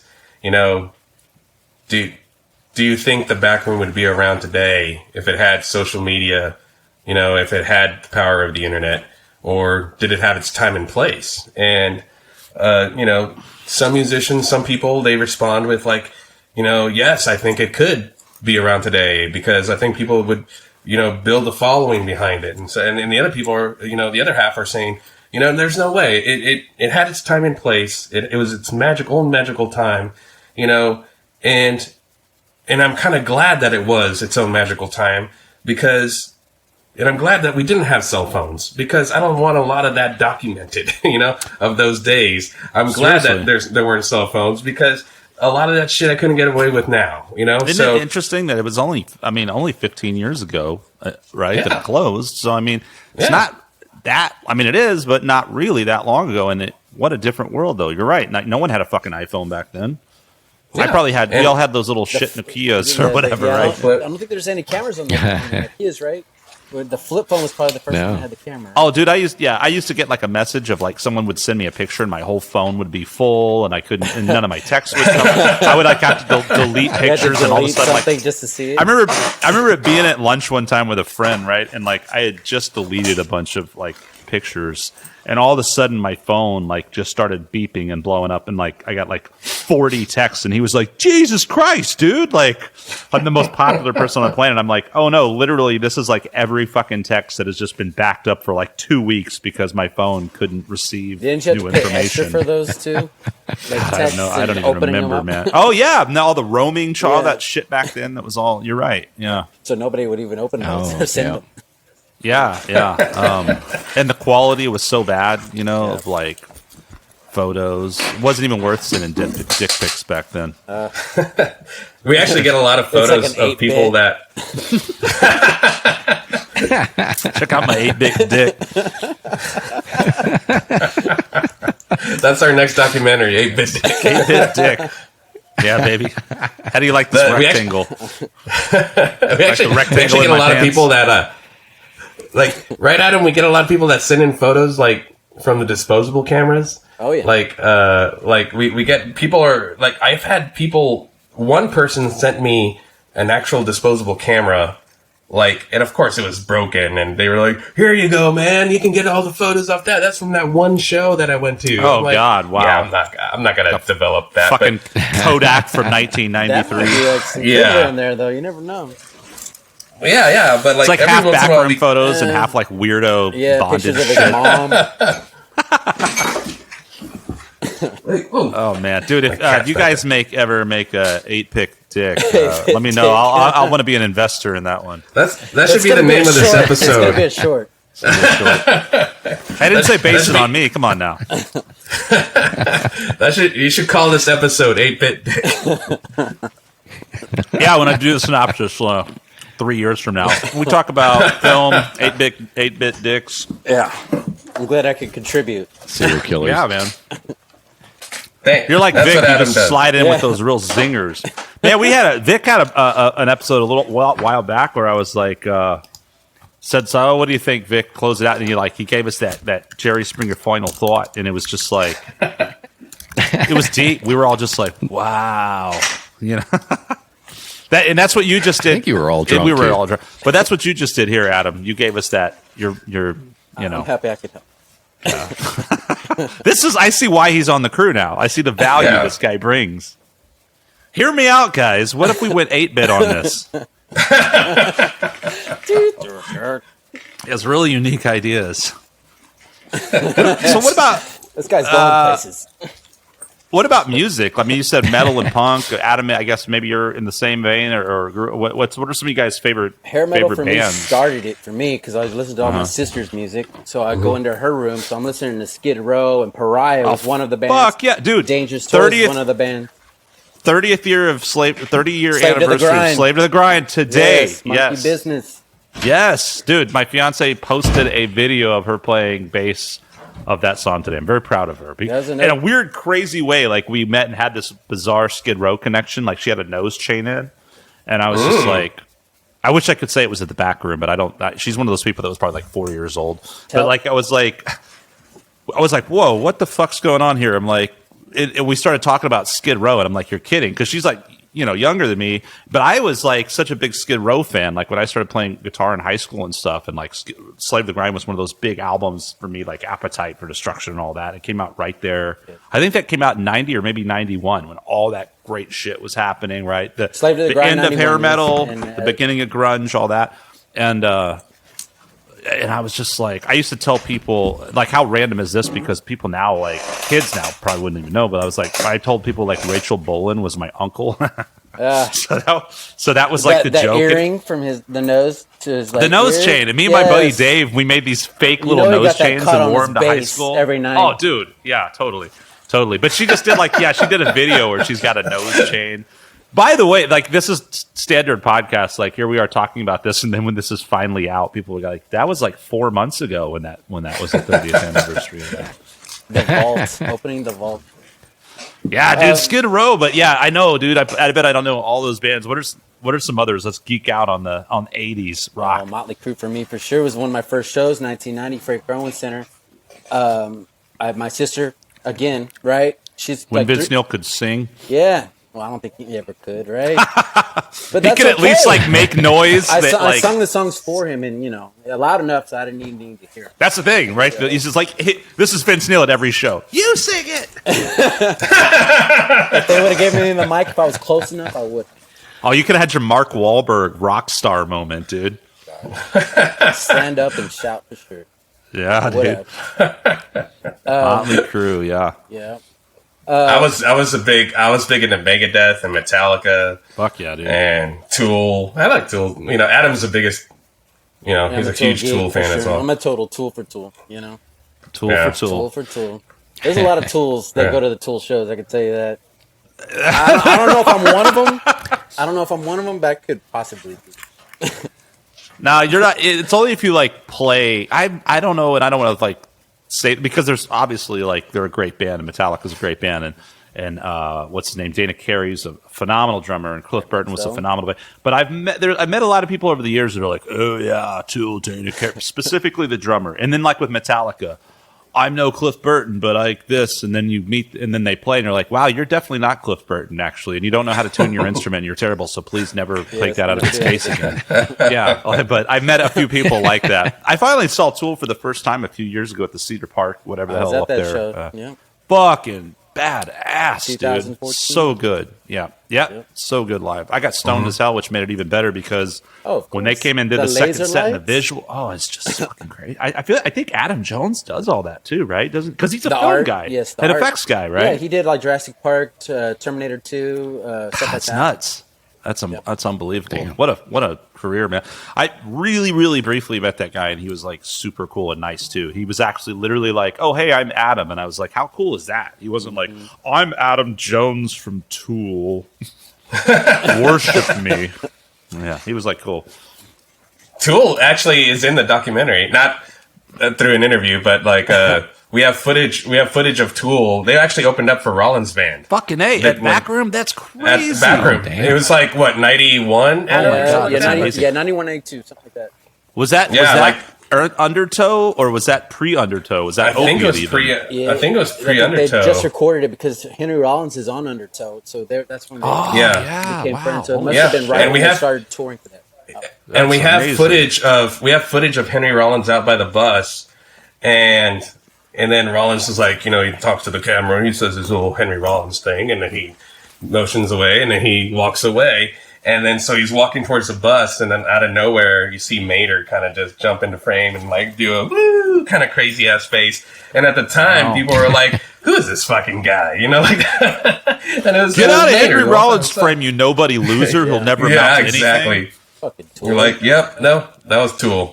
So. Wow, that's incredible, dude. I love that old school Tool stuff too, man. I really love Opiate and Undertow. Like those are. I love Undertow. Undertow's. Yeah, dude. I remember when they came out and the video for Sober, and I was like, "Who the fuck are this? Is weird." I love that video, man. I do too. I love it. And then I saw their album artwork, and I was just like, and then Kurt Cobain's weird. Like, that's just like some Brothers Quay, Because that's apparently they ripped off Brothers Quay for the videos for Sober Prison Set. I had never even seen anything like that before. Yeah. Wow. One of my biggest influences that I didn't actually name. Scorsese, the big, everybody like that. But one of my biggest influences that I can't believe I actually forgot him is Samuel Bayer. And I don't know if you guys know who Samuel Bayer is, but he is a big time film music video director from the 90s. Oh. So he did like the Cranberries Zombie video. He did Until It Sleeps from Metallica. He did Bullet with Butterfly Wings by Smashing Pumpkins. Yeah, so he did a whole slew of like 90s and 2000s music videos that are just Marilyn Manson, and he was huge, and I love his stuff. Like, he is one of those guys where, man, if I got nothing going on a Friday night for some reason, and I'm at home, and for some reason my kids aren't home and my wife's not home, I get stuck into a wormhole of watching 90s music videos. Yeah, that's right. Dude, that was so fun back in the day when there was actually a music channel. Now you go down the YouTube rabbit hole, but we actually got to see that stuff on the front end. It was like so exciting, like just watching a show and all of a sudden that video comes on. Like, I mean, there's tons of them we could talk about, but one I always loved was you cited some that are great that I love, but remember the Nine Inch Nails? Well, not 9 Inch. David Bowie with Trent Reznor. I'm Afraid of Americans. I'm afraid of Americans. I'm afraid of Americans. I love that video and that cover. And it was so badass. Is that the Underworld soundtrack? Was it on a movie? Was it? It was just a single. I thought it was a single. But I remember because they started kind of like in the video, like everybody's like pointing like fake guns, like finger guns to each other, kind of thing. And they're like. David Bowie's running around scared, and Trent Reznor's chasing him, and I'm afraid of Americans. You know, it's like so good. Oh, I love it. I love it. It's great. I have so good. Dude, speaking of fucking VHS, I have an old VHS tape somewhere where I would just record, so I have that video and like some Alice in Chains and just whatever, right? I just had all these Ozzy, No More Tears, shit like that. Oh, I love that was Ozzy. a good video too. That was one of, besides Megadeth, Metallica, Ozzy was another one of huge thing. I mean, the No More Tears album, I've been on the hunt to find No More Tears on vinyl. Because it's a really rare piece, believe it or not. No More Tears on vinyl. Countdown to Extinction from Megadeth is also a rare find on vinyl. I mean, you can find for 300, 400 people are selling for 300, 400 bucks. But speaking of iconic videos, hello me, Meet the real me. Meet the real me. Meet the real expensive me. Meet the real expensive me. Oh god, oh shit. But man. That second Mars Volta album's really hard to find too. Francis the Mute. That actually surprises me. Francis are you talking about original? Because you're not. Not like a would, first press, but it seems like they would still be manufacturing updated vinyl. That's bizarre. They repress. Really? Yeah. They did a repressing of the first one. The what is that one called? The original, the first Megadeth album, "Killing Is My Business." Mars Volta. No. First, Mars Volta. Switch. But yeah, I can't find Francis the Mute anywhere. You can't find that 24-minute song. Oh my god, I can't make it through that. Hey Vic, the thing you would just sent me the other night, is it Draft Tongue Orchestra? Is that the one that has one of the dudes from Mars Volta in it, or am I wrong on that super group? No, that one's got one of the guitar players from Mastodon, and it's got William Duvall from Chains, and then I can't remember who the other dude was. But then the second one I sent you with William Duvall, they did the Rusty Cage cover, but that was a Charlie Benante thing. Oh, that was a one-off. That was a one-off. But he had the other guitar player Mastodon? from Mastodon. So Mastodon, I just recently. I have some of their older records, and I'd seen them and heard them and everything, but I recently just started really diving in, and I really liked some of their newer stuff where they started getting really melodic, and the drummer started saying really great stuff. And holy fuck, dude, I think they've got some brilliant music videos, man. I don't know if you've seen many Mastodon music videos, but everyone I've seen, I'm like pretty impressed, man. They're pretty cool. I would recommend checking them out. I was telling Budro, I'm busy watching Pluto these days. All I'm watching is old shit. I don't know. I just don't have the attention span for anything new right now. My mind can't sink into anything and get stuck on anything. I'm watching like Price is Right, The Real World with Puck in it or something like that. The Puck years. I do like the old game. I love the old game shows. When you guys were talking earlier about this, seeing these horror movies when you were little kids. Like one of my great memory for me was my grandmother loved horror movies. That's awesome. And she loved all the old school stuff and the Bela Lugosi of Dracula and all the old school. Very cool. But I used to watch this kind of stuff. Like I remember staying with her part of one summer or something, and we'd always watch. Remember that show Tales from the Dark Side? Yes. Hell yeah, that was George Romero. Yeah. Really? I was like, there was this one particular episode, and I was like so fucking terrified the entire night. I like laid in bed, like afraid, like a creature was going to come out of the closet. Like, yeah, dude. Tales from the Dark Side and Kolchak the Night Stalker. Oh, Darren McGavin. Yeah. I don't know that. Yes. Yeah. Yeah, that's older than Tales from the Dark Side. Yeah. But dude, Tales from the Dark Side was great because they had a great intro, like real spook. From the dark side. Oh, dude, the best, that creepy the best, music. I in the know, background. right? And the music, I think when you come to horror and back to Unsolved Mysteries. So Tales from the Dark Side, which I can't remember right off the top of my head. I mean, Tales from the Crypt wasn't really scary, but it was just wicked and cool. Like that, Tales from the Crypt was such a great, funny, scary. And the music kicks ass. That whole intro, the music, the way they go down. I mean, dude, that is just brilliant. I mean, I think the intro to that show, to any of these shows, I think was so good. It sucked you in and made you want to watch the show. And those are all classic shows. But like, I'm glad they kind of kept the theme from Unsolved Mysteries, right? I mean, pretty much, you know, the kind of. But that I was watching a ton of those. I was in San Francisco a few months ago. And with my fiance, watched them, and we watched several Unsolved Mysteries of the old ones, and it was weird because there must have been a season in the middle where they changed the theme music, and then I can imagine like people were like, "Boo! What are you doing?" Like from classic. Yeah, and it's just all of a sudden it was just different. I was like, "What the hell's going on?" Like, yeah, exactly. It was just like not right at all. Mouth, for sure. And it wasn't like it was bad, but it just wasn't as good. It wasn't as iconic. And I like Unsolved Mysteries in particular. That the music alone of that show when I was a kid was so it's terrifying, sinister. I would get up and like see if the door was locked. I mean, it just terrified me, but in an exciting kind of way. But so those old kind of shows and like old 80s game shows, dude. I used to watch those. And have you seen like Pressure Luck is back. I know. It's fucking back. And they're all back. They can't leave the shit alone, man. The 80s and 90s. Well, dude, Card Sharks. Card Sharks is another really good one. Well, now they've got the rerunning the old Pressure Luck, which are fucking grech. And there's the new one, which I think, what's her name host? From, super hot chick. Mary and does a porno? What's her name? Oh, yeah. Zach and Mary do a porno? Yeah. It's Elizabeth. Yes. Yeah, Banks. Yeah. I always think of her in 40-Year-Old Virgin. Yes. But yeah, and same with dude, another one, $25,000 pyramid or $100,000, whatever the hell it is. Yeah. Isn't that is that one of the ones that Michael Strayhorn hosts? Or because he's in a football player, he's in a bunch of shit. He's on like daytime. Well, he's not on the talk show. I think he does the game. Good Morning America or some crap, but.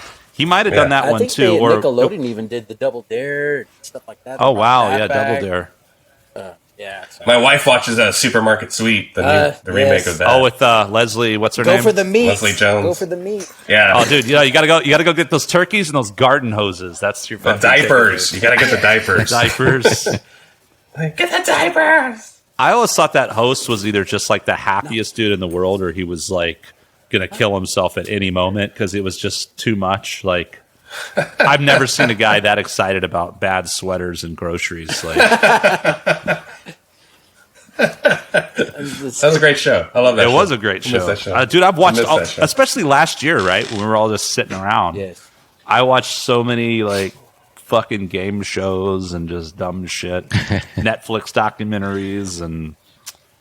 Weren't you watching Faces of Death the other day, Budro? Because I remember those videos. I was. And they were like supposed to be legal or something. You know, we weren't supposed to be watching them. Seems really morbid. It's supposed to be real. So I was watching Faces of Death. I was doing a rewatch on it because I just finished a shoot. I was doing a music video for this band called The Immortals. And they're kind of like a horror punk band. And so they did a cover of Dead Man's Party. Love that song. And it's like a hardcore punk version of Dead Man's Party. So I was like, hey, for the music video, I kind of want to do a house party crossed with images of Faces of Death. So that's what we did, and that's what we shot. And so we kind of did. Amazing.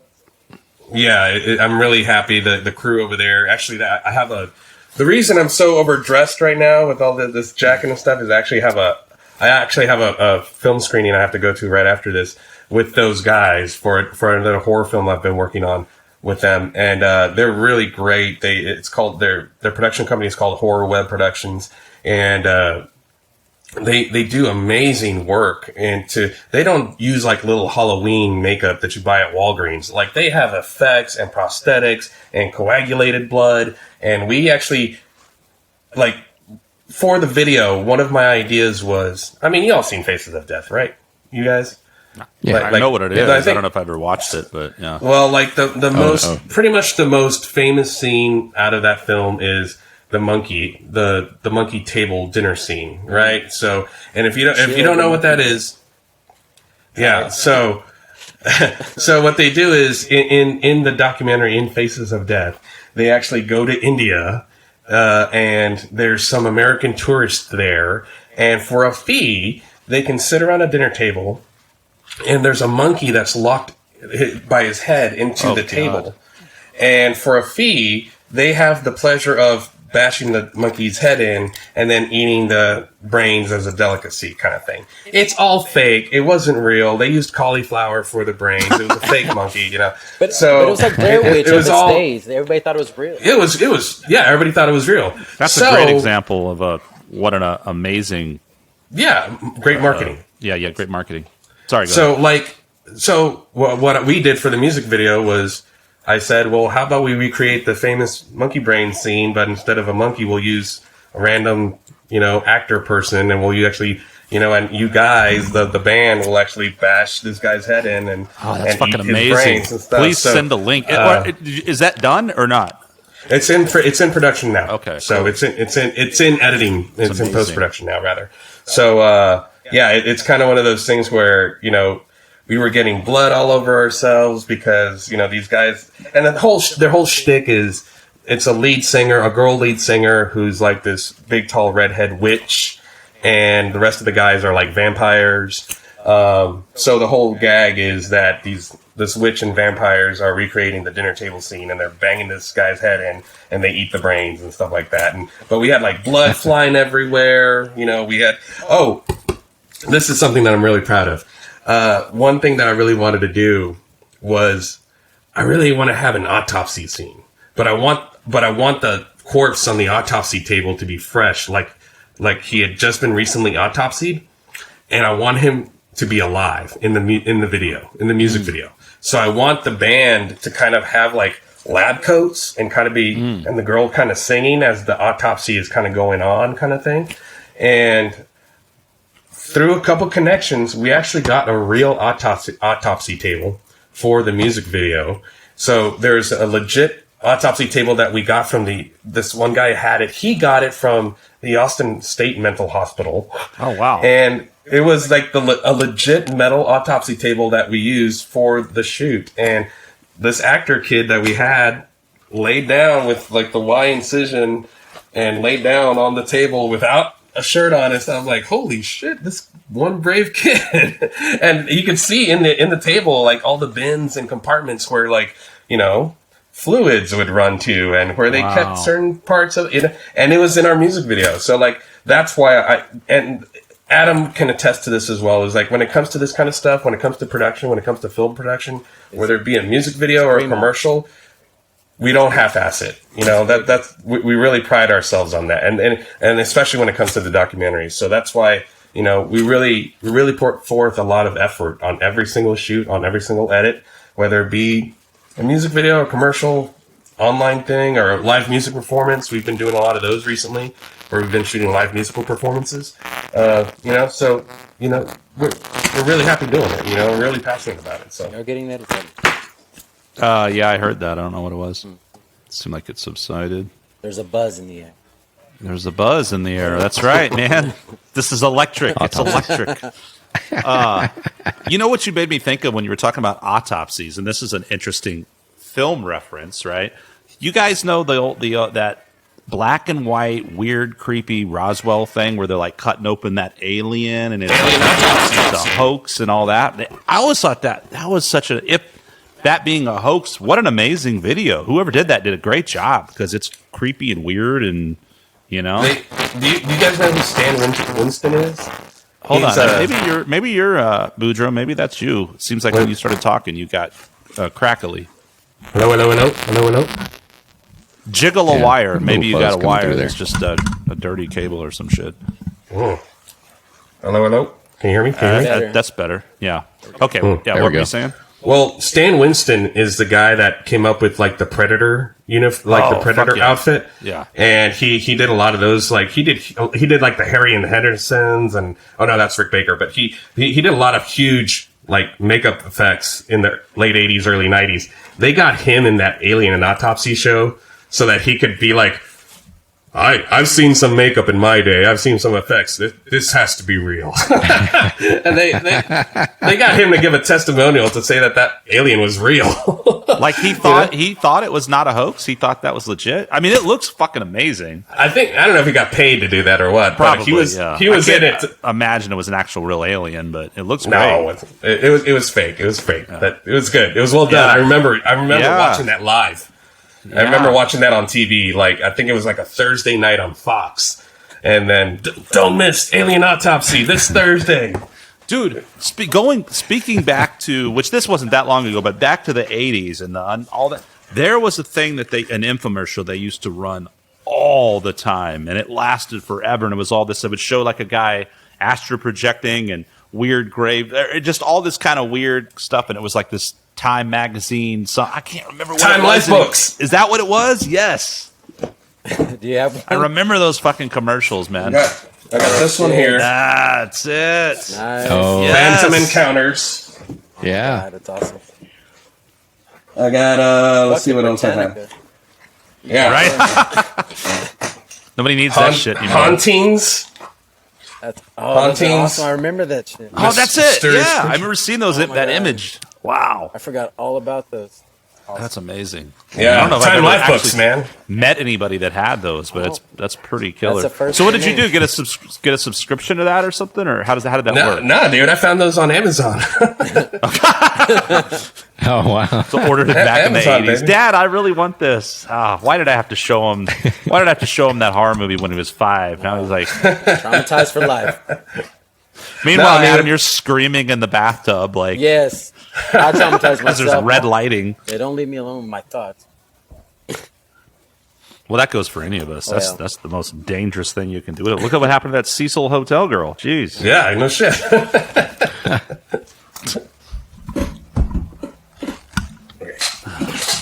Awkward y'all hear me? pause as we. Hello. Can y'all hear me? Yeah, Yes. you're good now. We don't hear crap. I love that arcade game you got back there, man. Mortal Kombat. Thank Is that you. 2? It's one. Let me see. 1, 2, and 3. Oh, the trilogy. Oh, Wow. Yeah. 1, 2, and 3. Yeah, we're gonna have to break that in when. Arcades used to be. I don't think arcades are a thing anymore. No, not at I'm all. sure they're not a thing anymore. But yeah, that was like a cool fucking. Well, 80s. besides pinballs and stuff like that. Right. Pinballs, I guess. I always liked Places pinball like that. machines. Yeah. Well, they had the arcade games there too. I mean, where did you even go to do that anymore, right? Like, What? I think Double Dave's has one. the old well, Simpsons. pinballs. Go to pinballs. There's a place called Pinballs. Is there really? Yeah, Yeah. Yeah. they have all There's the 2 of them arcade. now, 3 half of of them. them are arcade games and half of them are pinball. Something like that. And you could drink and everything. Great. Well, Because the people that remember those games, they are allowed, they're the age to drink now. So right? Yeah. That'd be a fun place to do an interview. Get all mad during We the tried interview. to see if they actually had some of the games. Trying from to the play a back pinball room game. there. Yeah, right? I looked into 'cause- that to see if they had some of the old video game arcade games that was in the other side of the back room. And I haven't. Did really y'all? gotten You have much any idea? information out of it. You don't really. You have no idea what happened in any of those. I tried. No one. Yeah, couldn't get. a lot of them got taken. So the guy that owned the back room, his name's Ronnie Wark. He actually owns the warehouse now. Or he still does. He's also the same owner of the warehouse. And so he took a lot of those games and whatever he didn't sell for parts, he just took them into other businesses and whatever. So he kind of just dissolved as much as he could. But a lot of the employees ended up taking a majority. Oh, that's cool.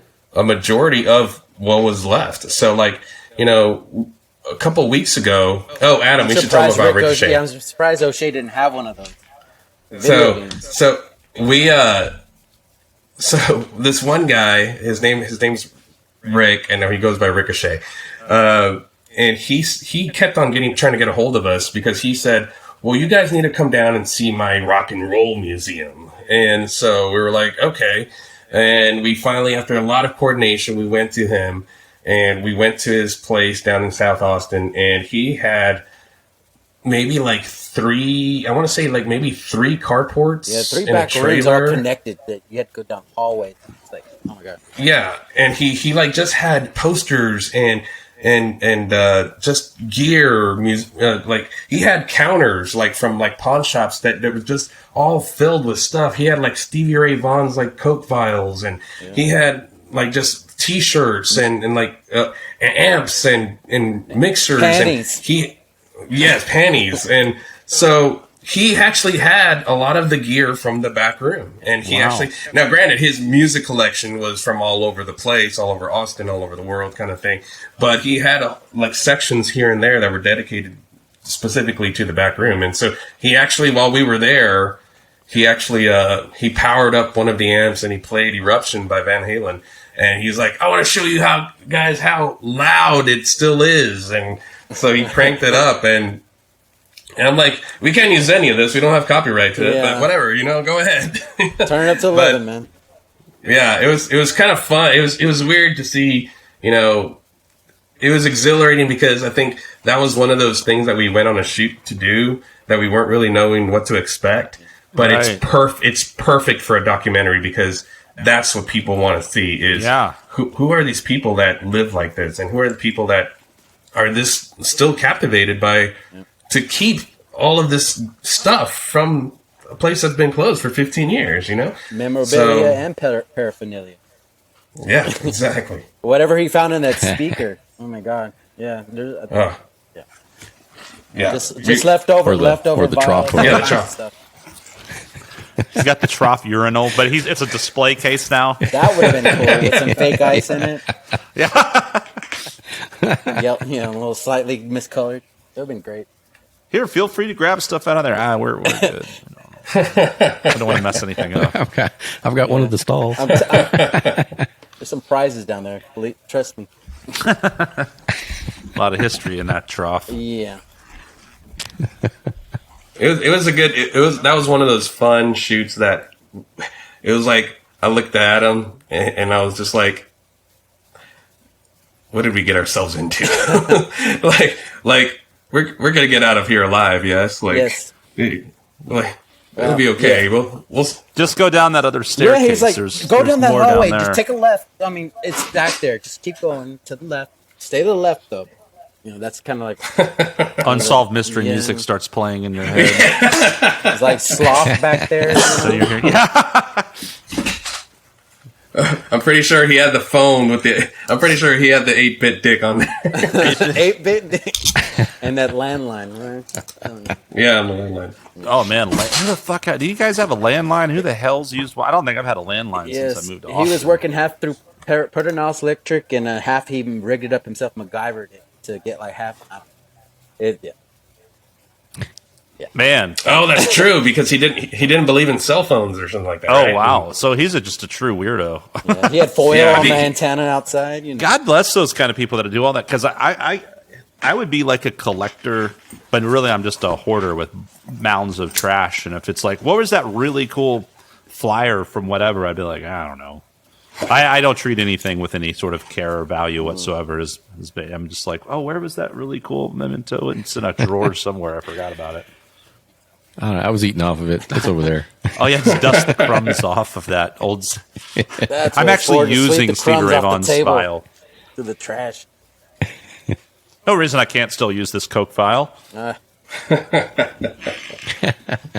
Man, that's wild, dude. So, and this guy found you guys? Did he just hear about the documentary and contact you? Yeah, he just heard about the documentary, and I think because we had actually interviewed one of the sound guys, and his name's Phil. He goes by Phil the Pirate, and so I don't know if you remember him, but he would dress like a pirate, like to run sound. Like really, because I remember a pirate band that used to play there called Jolly Rogers. Jolly Rogers. So he was a singer of that band. Okay. So I never knew he ran sound there. That's interesting. Yeah, he ran sound at the back they played there all the time. Yeah, And so we interviewed him, and he was an entertaining. I mean, his interview was entertaining as shit, you know. Yeah. And so Rick found out, well, you guys interviewed Phil, the pirate. Why don't you come check out my rock and roll museum? So, but he'd also tell us, now don't call. Like I don't wake up till 4:00 in the afternoon. He said you need to call me. Before, not after 5 or something. Yeah. And he goes, I go to bed at 3 or 4 in the morning. So, I'm a night creature. So that's how I function. He literally parties in the back room still. Yes. That's what he does. He's recreated recreated his own back room. Exactly. That he just goes and... Exactly. Till He 3 cranks o'clock, it up. till they kick him out, or he kicks him out. Wow. He kicks himself out, drags himself to the next room. Passes out in the trough. It's pretty... I bet he's one of those We can make trough trough sleepers. hammocks. Merch. Hold on. Oh, yeah. Like, Trough hammocks. is that something you guys think about, too? Do you even All the think time. about that kind of stuff? Really? Okay. Well, I do it. Yeah. I mean, and then we do have a live show coming up in July. What is it, Adam? July 16th, I believe so, yes.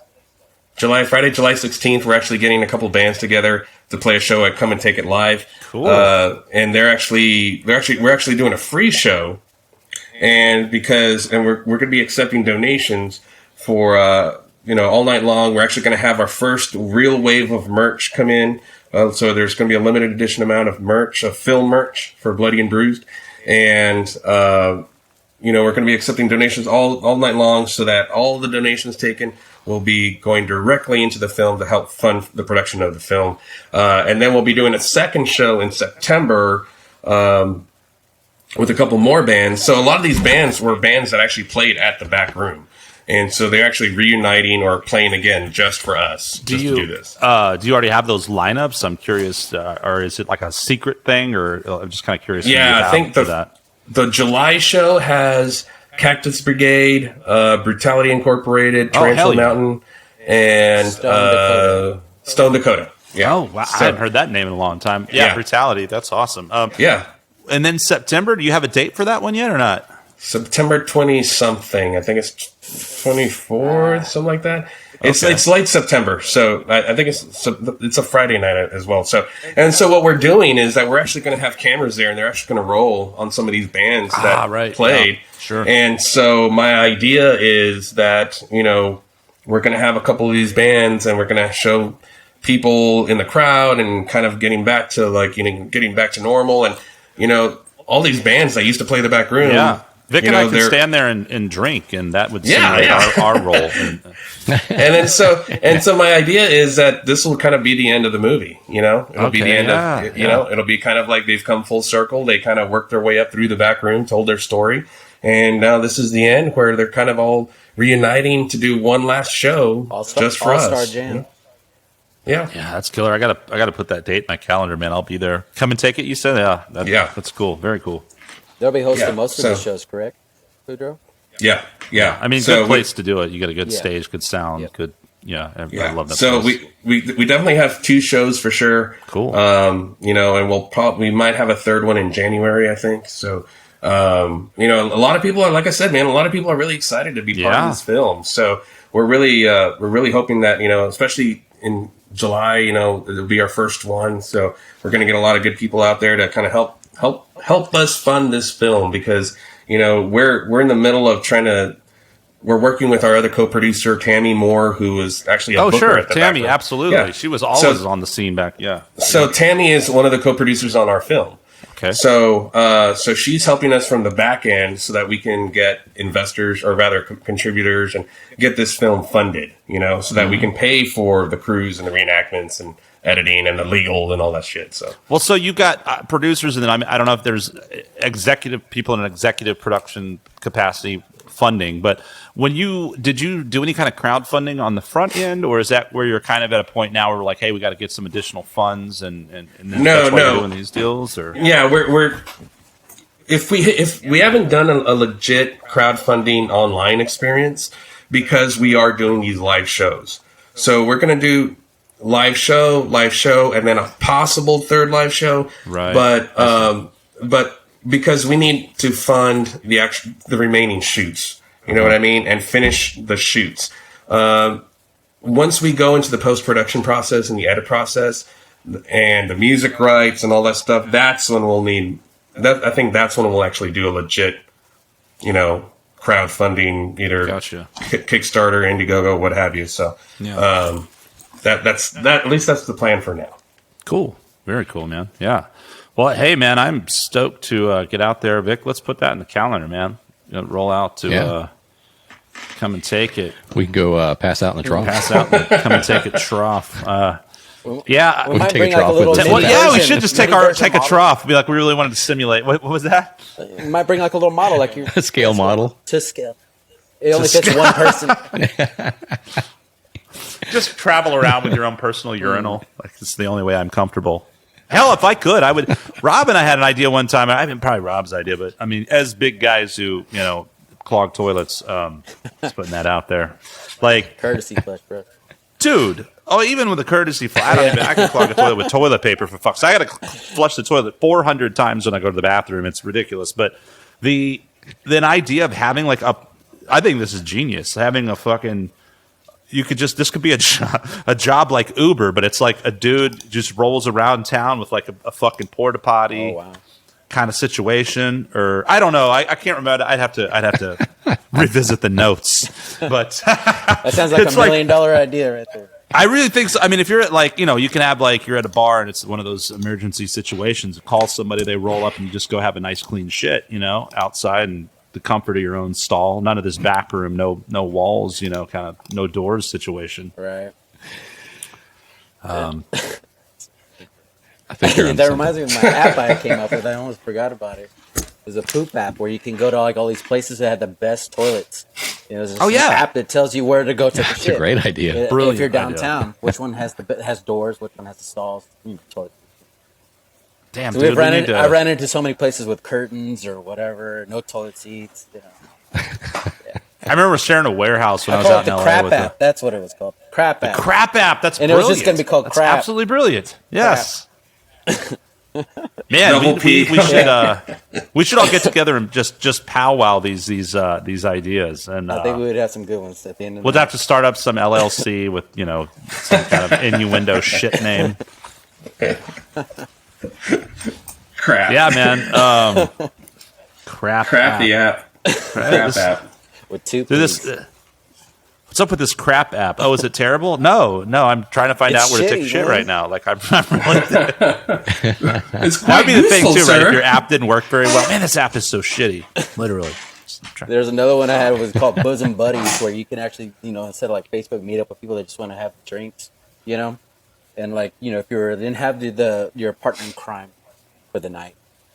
Not like I don't know. Maybe there's a Tinder and the dating apps, but it's more of a bosom buddy, and I guess it could lead to something. Like a prostitution app, but with I an don't know. 80s TV show title. It wasn't better than my crap What's it? app, obviously.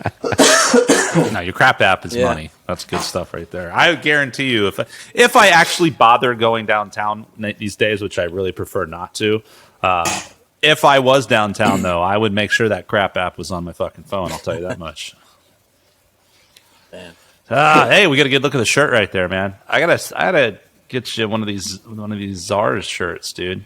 Oh, hell yeah. For that. That was some really cool. That's one of the things that people are doing now, right, Adam? That they send us shirts and we wear them on shoots. I got one right here. Because, there's Dave TV right there. there. So, Oh, yeah. we wear the shirts on shoots after our interviews, and we kind of like, hey, shout out to so-and-so for the shirt and stuff Yeah, like they that. help us. Nice. We help them. That's kind of what we do. Totally. Cool. Let's talk. I'll go steal some of their merch and send it to you. Hell yeah. I'm all about that. We're cross-promoting. Crossing the You'll streams. get a box for me from like 10 bands and be like, Jesus Christ, what the fuck? I dig it. I'm all about it. It's all networking, baby. It's all Dude, networking. everything is networking in this business, and I love the crossover between all these businesses, and that's it's so cool doing this podcast and just you guys an example just with so many other people we've had on. It doesn't matter, filmmaker, musician, artist, whatever. Just because it's all kind of you're all sort of in the same, working in the same type realm, and so much of that is just the networking, the promotion, and meeting people, right? And I think the important thing is that we're all creators. Right. We're all just creating, and we keep creating. And, that's what I've always told. I tell my interns, my students, and coworkers, and my crew, that's what I tell them, is that the important thing is that we just keep creating, and we keep creating and keep creating. Because if not, you're going to get stale. And that's the number one bad thing that we can do. So as long as we keep creating, we'll be in a better world. I was going to make a references to a shitty movie to say that would be your staleness, but nothing came to mind, which is crazy. There's a lot of movies I don't like. Before you go, what's a terrible movie? Oh. What's an example of a terrible movie? Terrible that you love? Wait. Well, that's where it's hard, right? So because some movies good? are... Yeah, there's a lot of those kind of movies. They're all those So great shitty is action, terrible, kung fu and all that. But what's just a movie that's just right? offensively The bad? Room? Yeah, Room. Wait, The Room is a bad one, or legit? Oh. Is that the one that got brought up, Vic? Someone was talking about they that. made a It's whole supposed to movie be out hard. of it. With Tommy Wiseau. And there was a crossover Tommy between Wiseau, a guy in that movie and apparently what was a completely crowd-funded sequel to one of the worst movies ever made, which is actually like a good Samurai Cop. But Samurai Cop. Dude, okay, let me tell you. I watched that with my fiance. We love bad movies, and we were like, wow, this is really bad. But it was like manageable. Then we watched Samurai Cop 2, and it was upsetting. Like, it was so bad. It almost made you, like, physically, like, it was like when I saw It's Pat back in the day. And you were just like, oh, like, great as a 5-minute skit, not so much as an hour-and-a-half movie, Samurai Cop. I love Samurai Cop. The first one's pretty good. Part 2 is part 2 is so bizarre because it's just random as fuck. We were like, what in the hell is going on? Like, it's just, and then we realized at the end there's all these names, and we're like, oh my God, it was crowdfunded. And I bet you these people, they probably had like incentives where like you could write a scene or some shit. I shit you not. I think that's what happened. And it's fucking horrible. It was like the horrible telephone where the story just gets worse, or as it goes along. Yeah. And it just doesn't make any sense. It's just out of, like, what in God's name's happening? Which one was worse, Samurai Cop 2 or Jim Cotta? Sarah got really upset with Jim Cotta. It didn't bother me as much. I think Samurai Cop 2 was just it was an absolute atrocity. What's that? Well, here's the thing. Even with Jim Cotta being a terrible movie, you have a guy that fights an entire army of homeless zombies or whatever the hell from a pommel horse. You got to give that some credit. What motherfucker sat around and said, all right, there's a gymnast who's going to have to learn karate and save the world. Like, this is what somebody woke up with that idea. Combine it with gymnastics. Yeah, it's going to like save the world fighting with like kung fu gymnastics, and that became the impressive part is it actually became a thing. Like, somebody greenlit. Yeah, that. like that's I like it. Go. You kind of got to give some credrit, really. We When something have one- that horrible happens, it's like, well, they went through.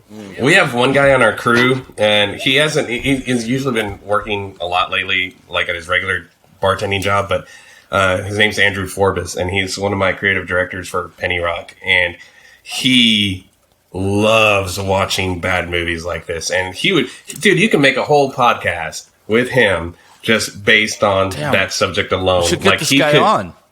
He would be excellent for that because he knows all of them. Jim Cotta, American Ninja. I love American Ninja.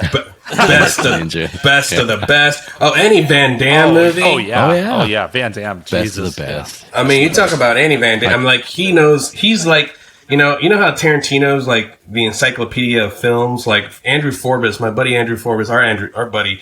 He's like the encyclopedia of bad films like that. I mean, he knows all of them. The Adventures of Remo Williams. Yeah. All of that. Street Fighter. Oh, that's Van Damme in Was that it one, I Come isn't in it? Peace with Dolph Lundgren? Oh Dolph yeah, Lundgren, anything Dolph with Dolph Lundgren's usually gold too, isn't it? Oh yeah. He'll text me in the middle of the night saying, "Oh my God, I'm watching Tokyo. this." Brandon Lee. Yes. Tia Carrere. Yeah, that's what I remember. Oh.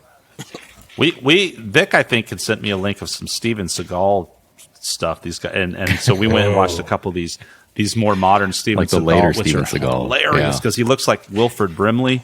And these guys were just there's this one where they were just talking about how he doesn't get out of his seat for the whole movie, and it's literally true. He just sits in a seat with a machine gun, full on gear, and another guy's like dying. He's like, help's coming soon.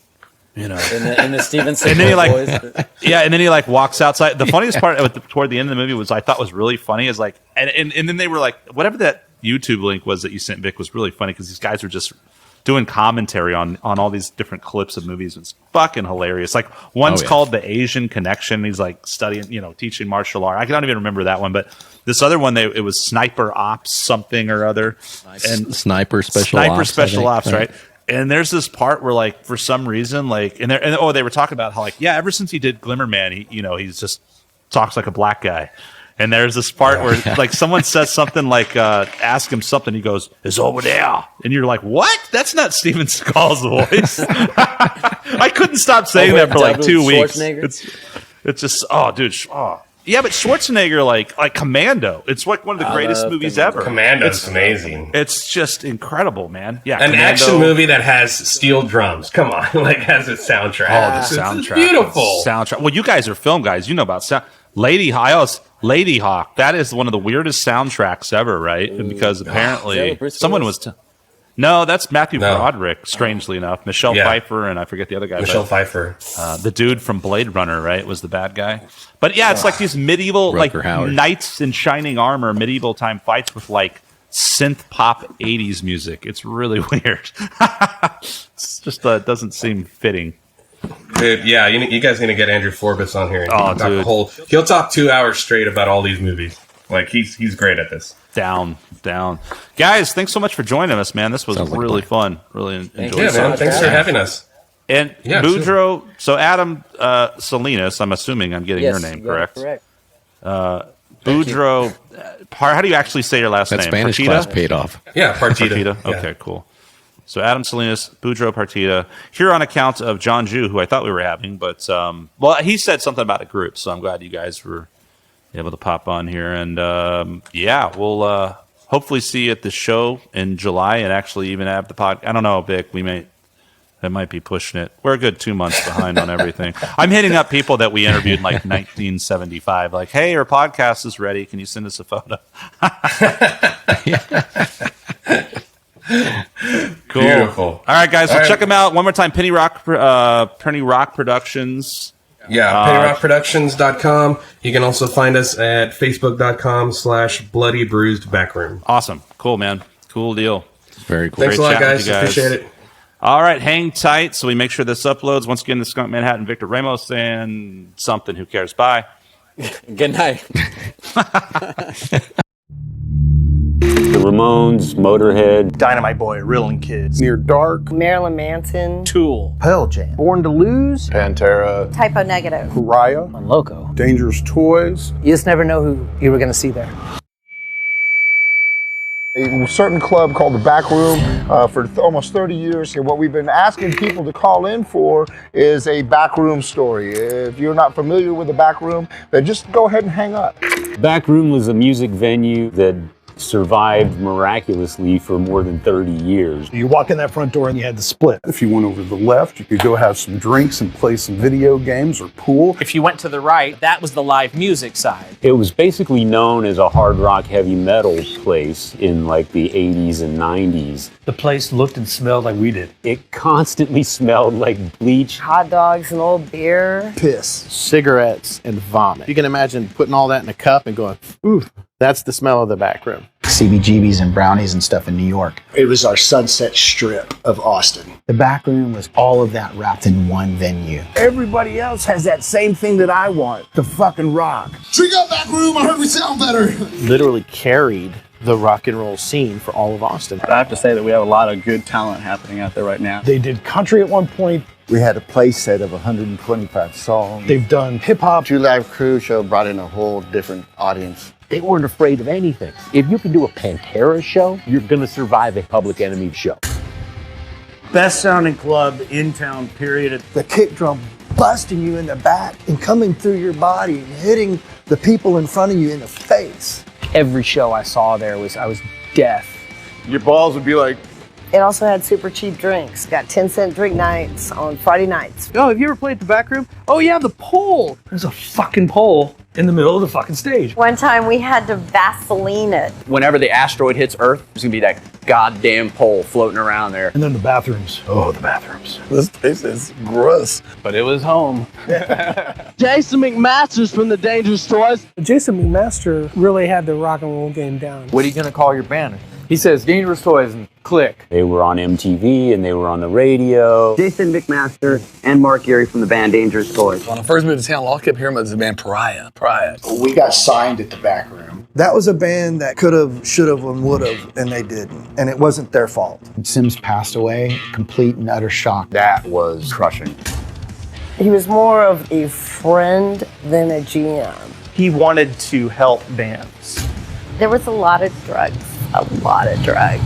If a Motley Crue video could be real life, that's what the bathroom was like. I remember a gunshot going off. The guy shot into the ceiling like 2 to 4 times. Lots of people went to jail that night. This guy comes up to try to get in the lighting booth, and I had a toolbox there. Hit him right in the head. It was just chaos. Welcome to the back room.